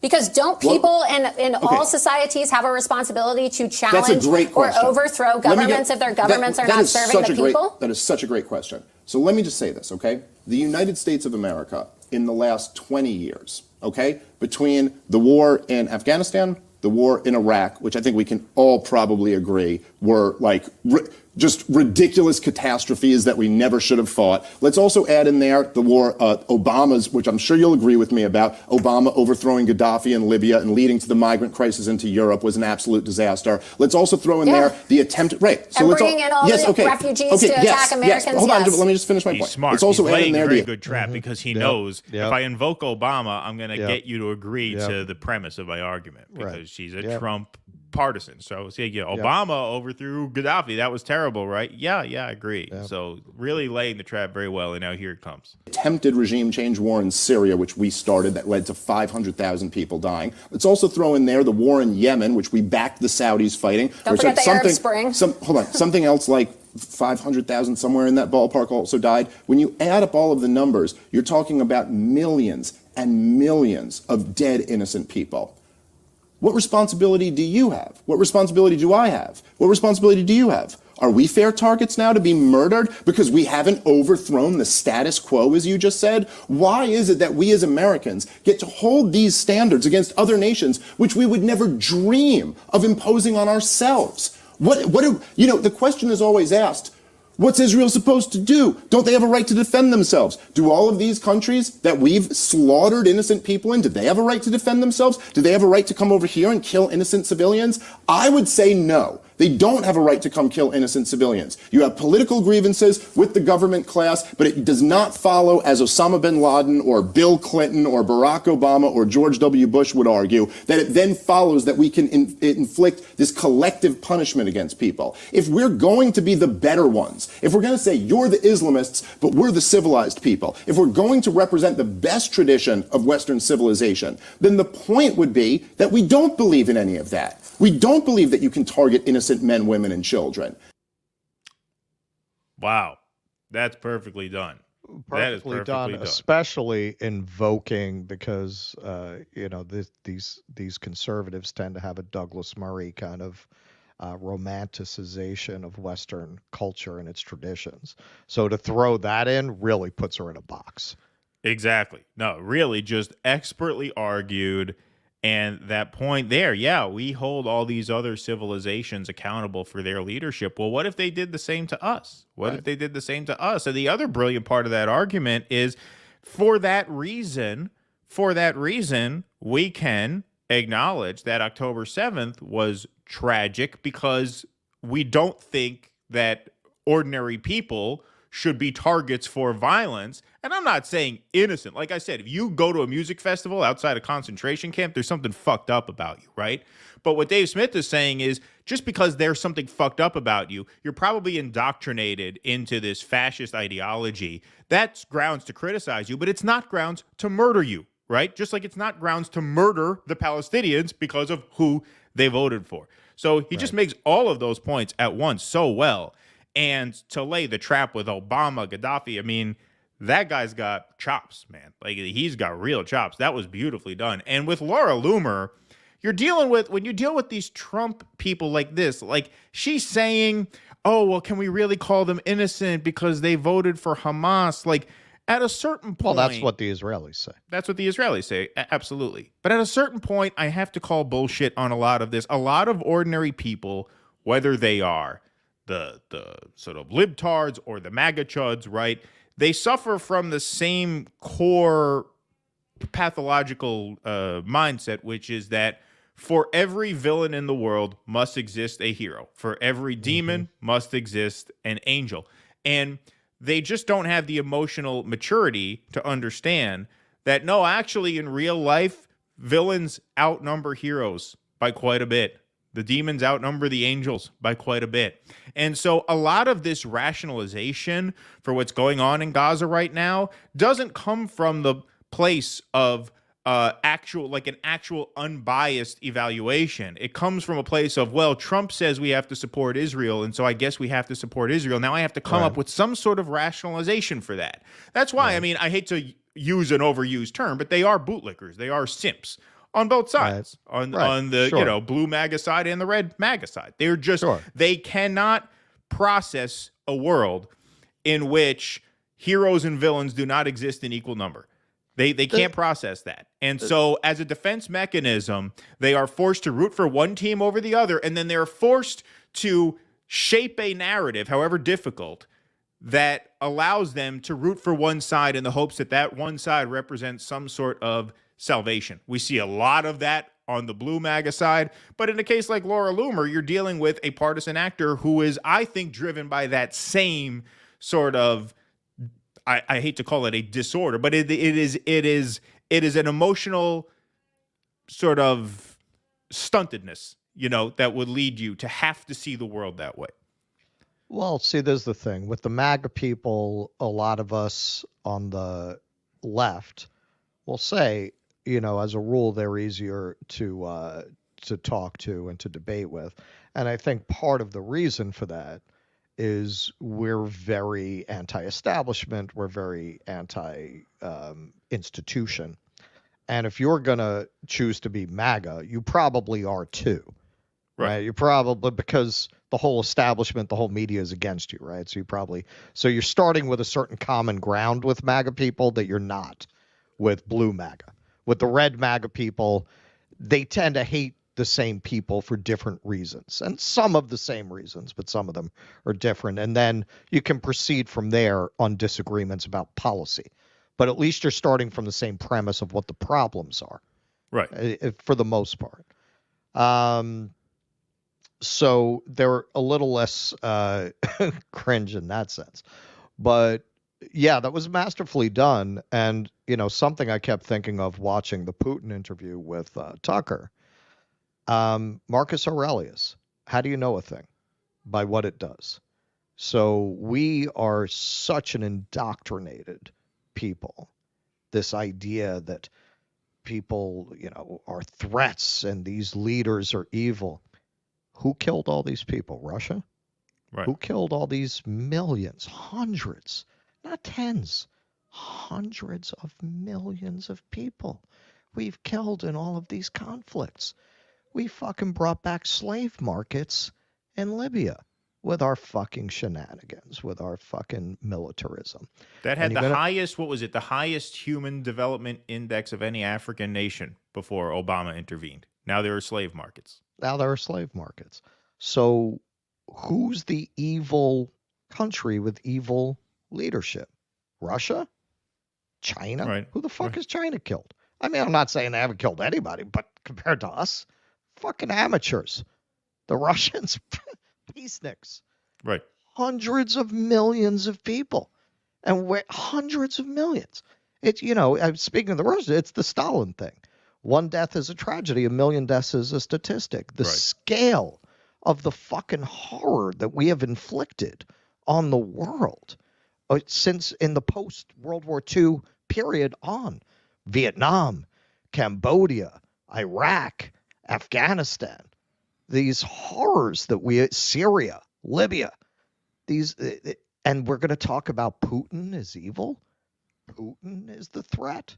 Putin is a threat to the world order, not us, them. Yeah. How do you know a thing? By what it does. What do? We overthrow governments and we slaughter civilians. That's what we do. So show me one of these supposed enemies of ours that even approaches our body count, that even approaches it, and maybe you'll have an argument. So who's the evil? Who's the evil? Who's the threat? Of course, and that he touches on that too. And just the idea that civilians or non-combatants are fair play for violence. I mean, that is a terrorist ideology. That's a terrorist ideology. No matter what you think of their government, you cannot introduce into the game that civilians are fair play to be targeted with violence, which is what Laura Loomer does there. She says, well, the Palestinians voted for Hamas. So can we really say they're innocent? No. Well, what does that imply? That implies that what's happening to them isn't so bad because they deserve it because their politics are bad. You would never say that about Americans. You wouldn't say that about the Israelis who died on October 7th. We've said a lot about them. I don't think they deserve to be killed for that. Non-combatants are not legitimate targets in war, right? And so if you're going to say if you're going to say that for Israelis and for us here in the U.S., you have to say that for the Palestinians as well. And that was the point he made so well. That was just beautiful. Well, and he was smart not to get into, with her and to put her in that kind of a trap. He was smart not to get into what, say, we might get into. Well, when you put people in prison, eventually they're going to get behind a prison gang. Right, exactly. That's a much easier thing for her to deflect. That framing, that was perfect. Yeah, no, really, really well done. Excellent job, Dave Smith. He should have run. He should have run. That would have been interesting. We could someone we could have gotten behind. Exactly. Sounds like AOC trying to remember line from script. I don't really know much about Dave Smith beyond his foreign policy, but I know Pasta's had him on his show. We should try to get him on this show, actually. That would be really fun. I'm gonna run to the restroom. All right. Russell's gonna go over to the restroom, and I'm gonna read some super chats, and then Russell's up next with one of his segments here. I'll put him in the back there. Sounds like AOC trying to remember a line from script. Yeah, some people on Twitter did comment about that, how she just seemed much less comfortable in that spot than she usually does. But to me, it sounded exactly like you just said, Andres. Sounded like she knew what she had to say, and she said it, and that was absolutely indistinguishable from what any other mainstream Democrat, be it Nancy Pelosi, Adam Schiff, Eric Swalwell, whoever, would have said. There is no difference whatsoever. Pardon me. John Michael, thanks for the $10, my friend. It basically said he is unfit to stand trial. The Dems and MSM are trying to gaslight us into believing Biden is like the SNL skit of Reagan, where he acts mindless in public, but is sharp in the Oval. Yeah, no, exactly. And the reason why the prosecutor, what's his name, the reason why he included that in the report, that he was an elderly man with a poor memory, is precisely because that was part of his rationale for not choosing to proceed with any sort of charges, because he thought the guy is not fit to stand trial. That's why he had to include that in the report. Lawyers always have to account for mental state when they're doing something like that too. That is not unusual at all. Sorry, just taking a Rumble rant, copying and pasting over here. Just bear with me for a second, folks. We are without Jake this morning. Beautiful. Okay. Russell's back. Derek P. For AOC, it's not Cope anymore. She just sold out. Indeed. 2024 U.S. House. Dems may gain in New York, Republicans in North Carolina. Interesting. Thank you, Cool Blue. Appreciate that. Okay. I work in retail. Have had women clap at me. I clap right back. Well, that's the thing. This is what I mentioned. Like when you work at an actual job or you're an employee and a customer is really rude to you and you mix it up with them, the manager sees what happened. The manager is there. Right? They're on the ground. They're in the store. They could see you had an out-of-control, rude customer giving you a hard time, and they knew you were within your rights as a human being to dish it back. These app companies, there's no such thing. There's no person there. It's your word versus the customer's, and that complaint never even goes to a person. It's all automated, right? The algorithm, this is the third time a customer has complained about this driver in the last 90 days. Done, gone. You're not worth the trouble. Even if you're right and they're wrong, you're a problem. According to the algorithm, right?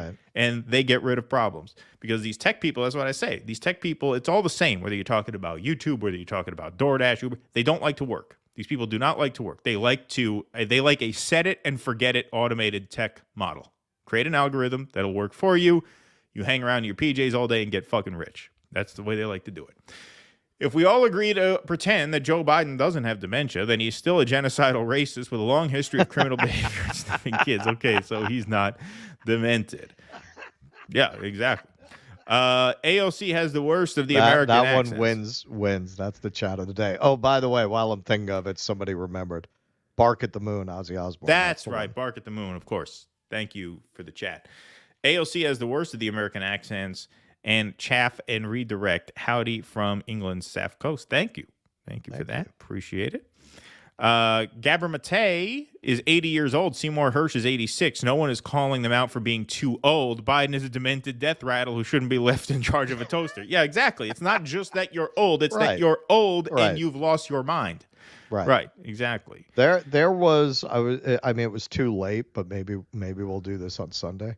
So Biden, Greg Foreman, the Black conservative, covered this. I haven't seen it anywhere else. So Biden did a publicity stunt in North Carolina where he went to a fried chicken place and literally bought fried chicken and brought it to a black family's house. Yep. And he ate a burger. He didn't even eat the fried chicken with them. Can you imagine if Trump did that? Yeah. What the headlines would be? Yeah. Especially when Biden didn't even eat the chicken. He had a hamburger. And according to Greg Foreman, on top of that, this is like kind of like Waffle House. Like you get a lot of food for cheap. Right. So this is like the cheap shit. This is like he brought them Jacks, basically. Yeah, it's like Trump when he had the McDonald's at the White House, the McDonald's catered party, and they're throwing the paper towels. Yeah, indeed. Okay. We got some more Rumble Rants and Super Chats, which we will get to, but we have two more segments on the day, and this next one is Russell. So, Russell, you're up. Go ahead. All right. Hang on. This is going to take a little bit of arranging because this setup is very precarious. All right. I think I'm going to have to, zoom out. What? You want to take another chat while I arrange this? All right. Sure. Why not? Russell's getting his thing set up. Breakthrough News did a background on Biden. Shocking. The guy has been a rabid racist his whole political life. Oh, of course. I mean, I'm sure Breakthrough News did a good job. They usually do. But, yeah, that's pretty common knowledge about Joe Biden there, for sure. Yesterday, I told George Galloway Biden is a psyop. With the help of MSM, people are voluntarily dumbing themselves down. Well, yeah, I mean, we got into this, a couple shows back. You look at the leaders from the so-called rest of the world, whether it's Putin, Xi Jinping, Lula. I mean, these are just so much more serious people, whatever you think of them. They're just so obviously more serious and competent people than the two guys we're going to throw up here. I mean, imagine a debate between Biden and Trump. Imagine. I mean, it's absurd. It's absurd. I mean, these are the two leaders for the most powerful position on earth. I mean, just absolutely insane. All right, I think I got it. Got it? Okay. That's as good as it's going to get for now. Beautiful. Yeah, this place was just not set up well for this. It's not a bad apartment, but it's not good for this. It's not good for work. Not good for work. All right. All right. So, all right. Here's some good news, such as it is. We've been saying from the beginning that Israel is going to be a pariah after this. Israel will never be able to pretend that it is not a rogue state after this. There are going to be a lot of sanctions. There are going to be a lot of closings of embassies. And we're seeing that. So Ireland and Spain, God bless them. They've really been taking the lead on trying to hold Israel accountable on the grounds that under the EU charter or constitution, they are not allowed to have trading relationships with countries that are guilty of war crimes and genocide, as they should not. And Spain, which sold them F-35 parts, has stopped doing that since October 7th from the research that I did on this. So Ireland and Spain demand EU reviews Israel trade deal over rights obligations. The prime ministers of Ireland and Spain have implored EU leaders to take action over the deteriorating situation in Gaza, demanding an immediate assessment of whether Israel is complying with human rights obligations that are stipulated in a trade deal with the bloc. The letter was sent amid mounting international calls for Israel to drop plans for a military assault on the city of Rafah in southern Gaza, where more than 1 million Palestinians from the north and center of the territory have fled seeking safety. At least 74 Palestinians were this week killed in an Israel rescue mission in the city in which 2 hostages were freed. Now, we're going to let that pass. This is The Guardian. But we are not on board with that language, rescue mission. No, and we're going to get into detail in the next segment, but because we're going to clip this separate for YouTube. Israel was offered all of their hostages back in a ceasefire deal. Okay, yes. So you can't call an operation a rescue mission when you've already been offered the hostages back. You could agree with Netanyahu, if you're a sick maniac, that no, it's more important to flatten Gaza than it is to get our hostages back. You could agree with that, but just own it. Right. If that's what you think, own that. You can't call it a rescue mission when you've been offered the hostages back already. Yes, and if anyone has seen that horrible, horrible picture of the girl hanging out the window with her legs off, rescue mission is not what I would call this. Given the critical situation in Rafah, Ireland and Spain have just requested the European Commission urgently review whether Israel is complying with its obligations to respect human rights in Gaza, Pedro Sanchez, the Spanish Prime Minister, wrote on X. The joint letter from Sanchez and Leo Varadkar from Ireland to the Commission President Ursula von der Leyen and the EU's foreign policy chief, Josep Borrell, published on Wednesday, is a highly unusual move, even for the 2 leaders who have come to be the strongest champions of Palestinian rights in Brussels. Sources said the letter was designed to prompt Brussels to seek official legal opinion on human rights compliance in the war and add pressure on Israel over Rafah. Quote, the expanded Israeli military operation in the Rafah area poses a grave and imminent threat that the international community must urgently confront. We are deeply concerned at the deteriorating situation in Israel and in Gaza, especially the impact the ongoing conflict is having on innocent Palestinians, especially children and women, the letter said. The expanded Israeli military operation in the Rafah area the 3-page letter, which threatens to cause further divisions in the bloc over Israel, has demanded a review of the EU-Israel Association Agreement that came into force in 2000 and is the main basis for trade ties.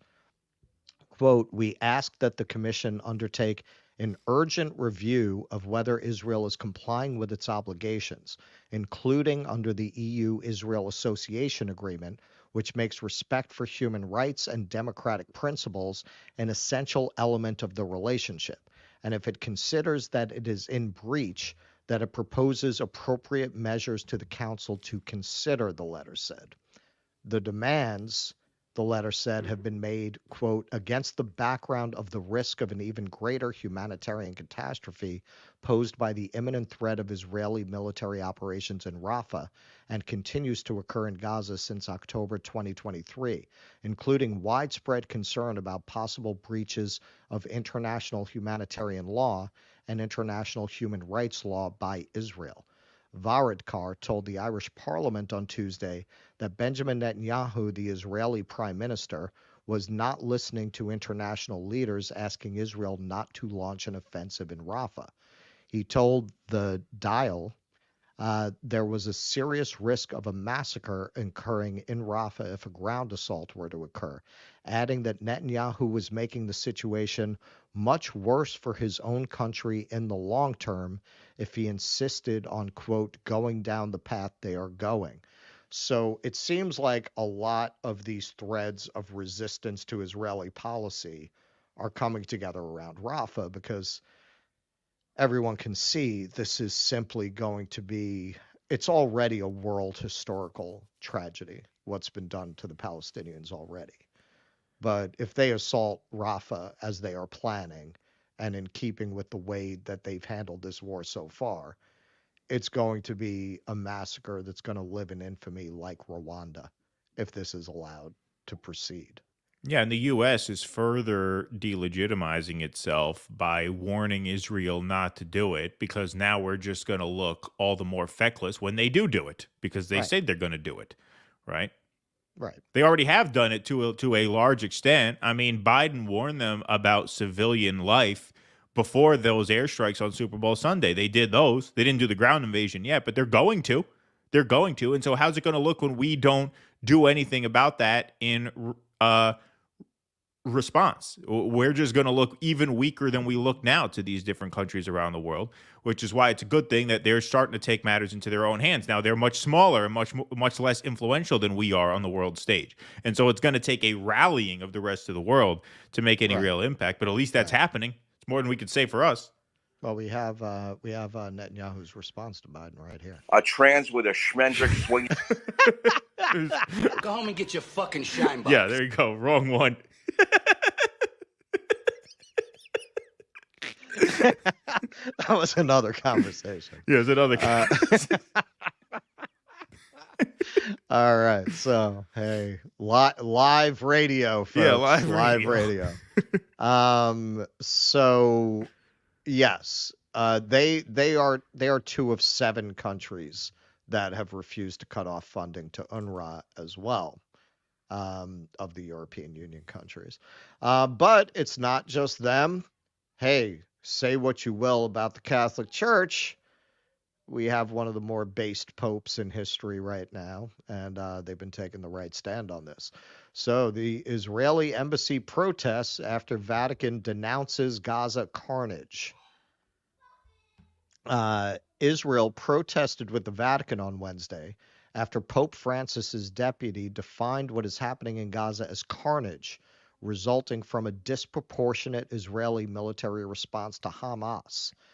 Quote, it is a deplorable statement. This is the Israelis winning friends and influencing people everywhere they go. Judging the legitimacy of a war without taking into account all relevant circumstances and data inevitably leads to wrong conclusions, the Israeli embassy to the Holy See said in a statement. Translation, fuck, we ran into a power with more money than AIPAC. How the hell are we going to influence them? A day earlier, Cardinal Secretary of State Pietro Parolin reiterated the request that Israel's, quote, the request that Israel's right to defense, which has been invoked to justify this operation, be proportional. And certainly with 30,000 deaths, it is not. I believe we are all outraged by what is happening, by this carnage, but we must have the courage to move forward and not lose hope, Parolin said, adding that, quote, we must find other ways to solve the problem of Gaza, the problem of Palestine. A Wednesday editorial in the Vatican's official newspaper, L'Osservatore Romano, reinforced the message. Quote, no one can define what is happening in the Gaza Strip as collateral damage in the fight against terrorism. The right to defense, Israel's right to bring the perpetrators of the October massacre to justice, cannot justify this carnage, it said. At least 1,200 Israelis were killed and around 250 were taken hostage in a raid by Hamas militants on southern Israel on October 7th, prompting Israel to retaliate. At least 28,576 Palestinians have been killed in Israeli strikes, the health ministry in Gaza said on Wednesday. Noting that Hamas uses hospitals and schools as shields and suggesting that most of Gaza's population actively supports the group, Israel's embassy insisted Hamas bears all the blame for the death and destruction in the Palestinian enclave. The Pope, who has issued multiple pleas for peace in the Middle East and elsewhere, has faced previous criticism from Jewish groups over Vatican positions on the Israeli-Gaza conflict. In November, a messy dispute broke out over whether Francis used the word genocide to describe events in Gaza, with Palestinians who met with him insisting that he did, and the Vatican saying he did not. I believe the Palestinians, personally. Well, we know he used the word terrorism. We know he used that word. Right. He says, this is war, this is terrorism. Right. Implying that it wasn't a fair fight. He spoke out very harshly against Israel. Whether he used the word genocide or not, I haven't seen that in any video, but given his harsh public words, it wouldn't shock me to learn he used that word off camera. And given that he may be history's basest pope. Right. I'm giving him the benefit of the doubt that he did, even though they're denying it, and they just don't want to create the diplomatic brouhaha of owning that word in regards to this. But yeah, hey, the world is turning on Israel, and that's not going to get any better. And tragically for the people of Gaza, given what a sick piece of shit Netanyahu is, I can't imagine he's going to call this off. No. And it's just going to be horrible. I dread the deaths, the tragedy, the mutilation, the displacement. I mean, you have entire family lines that have been just completely wiped out by this war, and you're going to see a lot more of that. If I had to guess what's going to happen, you talk about a horrible guess, a horrible prediction. I think they're going to go in on the ground. I think because it's so overcrowded, the people are going to fight back, and the IDF is going to take that as license to do unspeakable things in unspeakable numbers. That's what I think is going to happen. I think they're going to provoke a resistance, and they're going to use that resistance as an excuse to, I mean, perhaps double or triple the current death count. I mean, Kit said here, he says, what is it going to go? It's almost at 30,000. Is it going to get to 50? Is it going to get to 100? It could. It could, because if an actual ground war breaks out, because you have people cornered there with no place to go and nothing else to do, and that sick bastard Netanyahu, we said this on Kit's show. To go for safety. Yeah. Well, I don't know if you had a chance to watch our last show or watch any of the clips that we featured, but Netanyahu said, well, they could go up to the north now. I was a drunken fool that night. You were a drunken fool. Netanyahu said they can go back up to the north now because we've already cleared those areas out. Literally, that's what he said on ABC News. He said, well, the areas to the north are all good now. All good. There's nothing there. There's nothing there. They can go back to the barren hellscape that we left behind. Yeah. So, well, Chris Hedges, who I consider a reliable source, said he's covered a lot of wars, but only in Gaza did he see soldiers enticing children like mice into traps to be killed. Yeah, no, just unbelievable. Unbelievably horrible. But you're right, and those two articles are a good example that global sentiment is turning. And right now, I mean, I've been saying this for a long time, the imperative for the people of Gaza is to survive this, even if they have to flee. Now, are they allowed to flee? Where can they go now? But survive this, because the world will get justice for this at some point. Will there be reconciliation for this? How could there be? But I think there will be justice for this at some point. And once again, in spite of what our former... Got to move the mic a little closer to you. When you zoomed, it got fucked up. I know, because it's not. Yeah. It's all fucked up. In spite of what our former President Bush II had to say, they don't hate us for our freedom, they hate us for Israel. Exactly. They hate us because of this.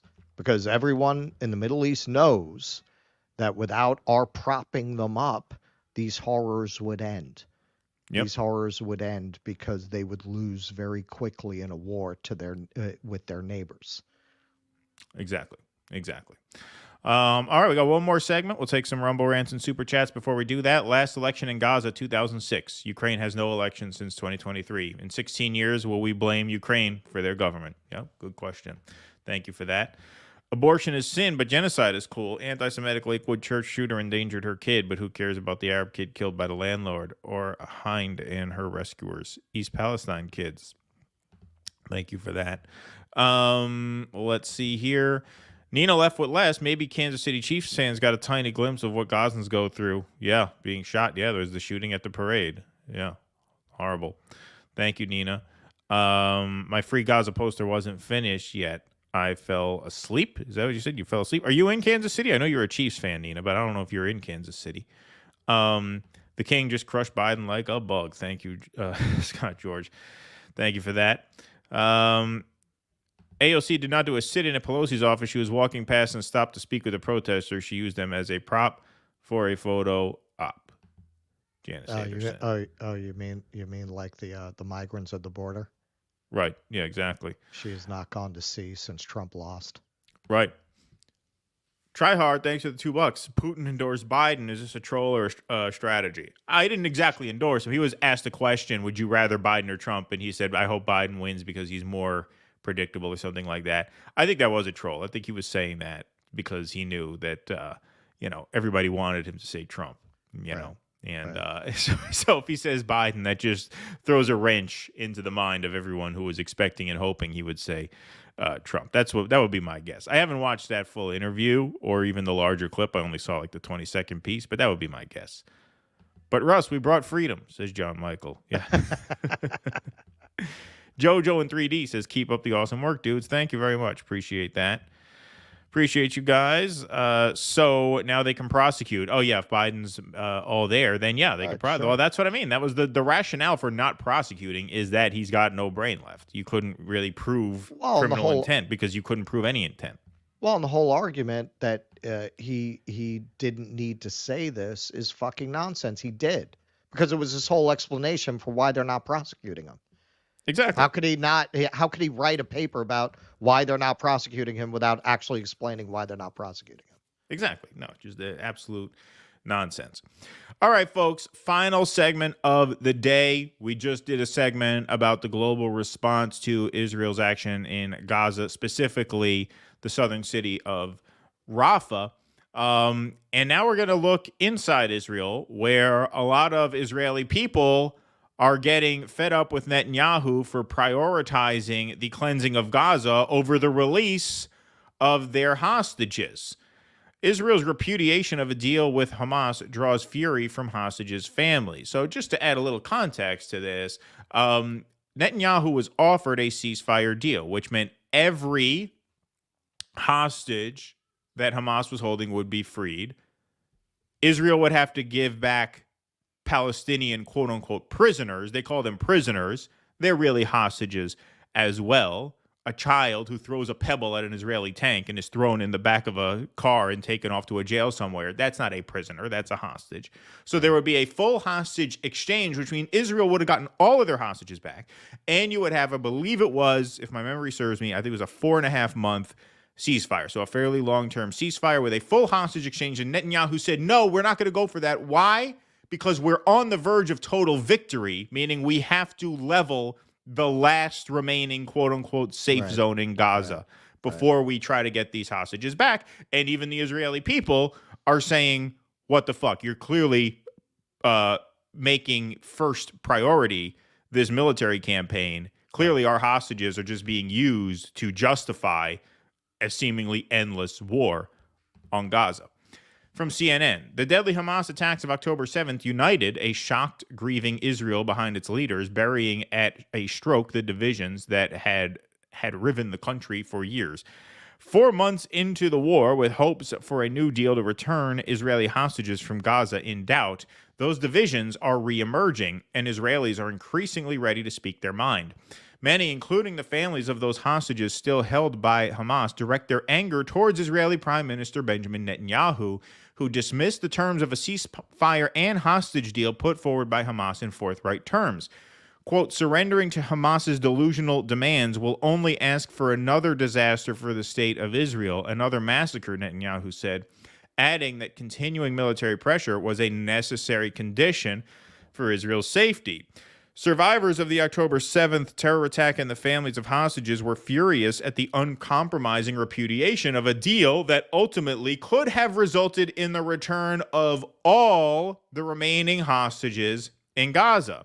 Adina Moshe, 72, who was released during a ceasefire deal agreed in November, was among 5 former hostages who spoke out against Netanyahu on Wednesday. Mr. Netanyahu, I'm turning to you. It's all in your hands. You are the one, and I'm really afraid that if you continue the way you do, the destruction of Hamas, there won't be any hostages to release, Moshe said at a press conference for the Hostages and Missing Families Forum. Moshe's words carried power. She was kidnapped by Hamas from kibbutz near Oz and held hostage in Gaza for 7 weeks. Her husband was murdered. Another former hostage, Sahar Calderon, 16, says she was grateful to the government for bringing her back, but asked, but what about my father, who is abandoned anew every day, uncertain if he will live or die? Bring him back. Do not make me lose faith in our country a second time, the teenager said. So to be just 100% on the level, these are hardly peaceniks. These are not free Palestine people. These are not true dissidents, but these are non-combatants who have non-combatant family members being held hostage, and they want them back. That's their number one priority, and it's becoming obvious to them that Benjamin Netanyahu is just using them to justify a wider and more vicious war. So here's a few minutes of a report by German public TV on the situation on the ground in Israel. All right, so there you have it. You have a lot of restlessness and outrage within Israel that Netanyahu is clearly using this the way he's been using it all along. And now you can see a lot of his own people are starting to rise up, not for the most noble of reasons. The most noble of reasons would be because there's a genocide happening in their name. But they are at least now realizing that even they are being used. Even they are being used by the Netanyahu government. Well, yeah, and that's my take on this. They're getting treated the way Israel has treated the world. Exactly. Right? They have a leader who's blowing smoke up their ass about how he wants peace, he wants to negotiate, when clearly the intention is to take this land with total disregard for human life. So you're getting treated like the Palestinian people have been treated for the last 75 years. No, this is what Chris Hedges said what also. It tastes like. Yeah, he said, what a country does to other countries around the world, most directly at first, obviously, its neighbors, it will do to its own people. So these hostages are being treated with total disregard, just like the lives of the people in Gaza are treated. It's the same thing. Nothing matters to it. Do you really believe that the Netanyahu government has any regard for human life, whether it's the life of someone in Gaza or one of his own people? Like, he clearly sees these hostages as a tool that he can invoke. He invokes the danger of these hostages to justify a relentless and merciless murder campaign. And then even when he's offered him back, he says, well, no, we're sorry. And he said this on TV. He says, look, I understand the families of the hostages are upset, but we have to prioritize total victory. We're not going to take a deal when we're this close to quote unquote total victory. What does that mean? That means he's willing to sacrifice them. He is as willing to sacrifice them as he is willing to sacrifice the people in the actual territory, right? I mean, these people don't have regard for, these people have no humanity in them. Now, of course, they're racist, and of course they believe that an Israeli life is worth 1,000 lives of people in Gaza or the West Bank. But they literally famously traded 1,024 Palestinian prisoners for one IDF soldier. Right. Of course. But my point is that at the end of the day, when you have a regime like that on the march that clearly has such little respect for humanity, eventually that disrespect for humanity is going to make itself obvious, even in the case of the people who they claim to care so much about, which are these hostages. Right. Watching the Israelis getting a taste of their own medicine. I mean, I don't even see these people as fighting against the regime. Fighting against the regime would be, we need to dismantle our apartheid state and create a one-state solution and live in peace with the Palestinians. Anything short of that, you're just a conscience-stricken Nazi to me. That's what these people sound like to me. Well, it's also self-interest. You're a conscience-stricken Nazi who wants the prisoners of war back. Right. Exactly. All righty. Let's take some more super chats before we end the show this morning. Thank you all very much for being here. Please hit that like button. Please hit that subscribe button. Hit that follow button over on Rumble. You're flying out on Monday, Russell, right? So you'll be in New Orleans for the Sunday show. I will be, yes. Cool. Scott George, the stinking EU was quick to sanction Russia time and time again, yet are extremely hesitant to even consider sanctioning Israel. Yep.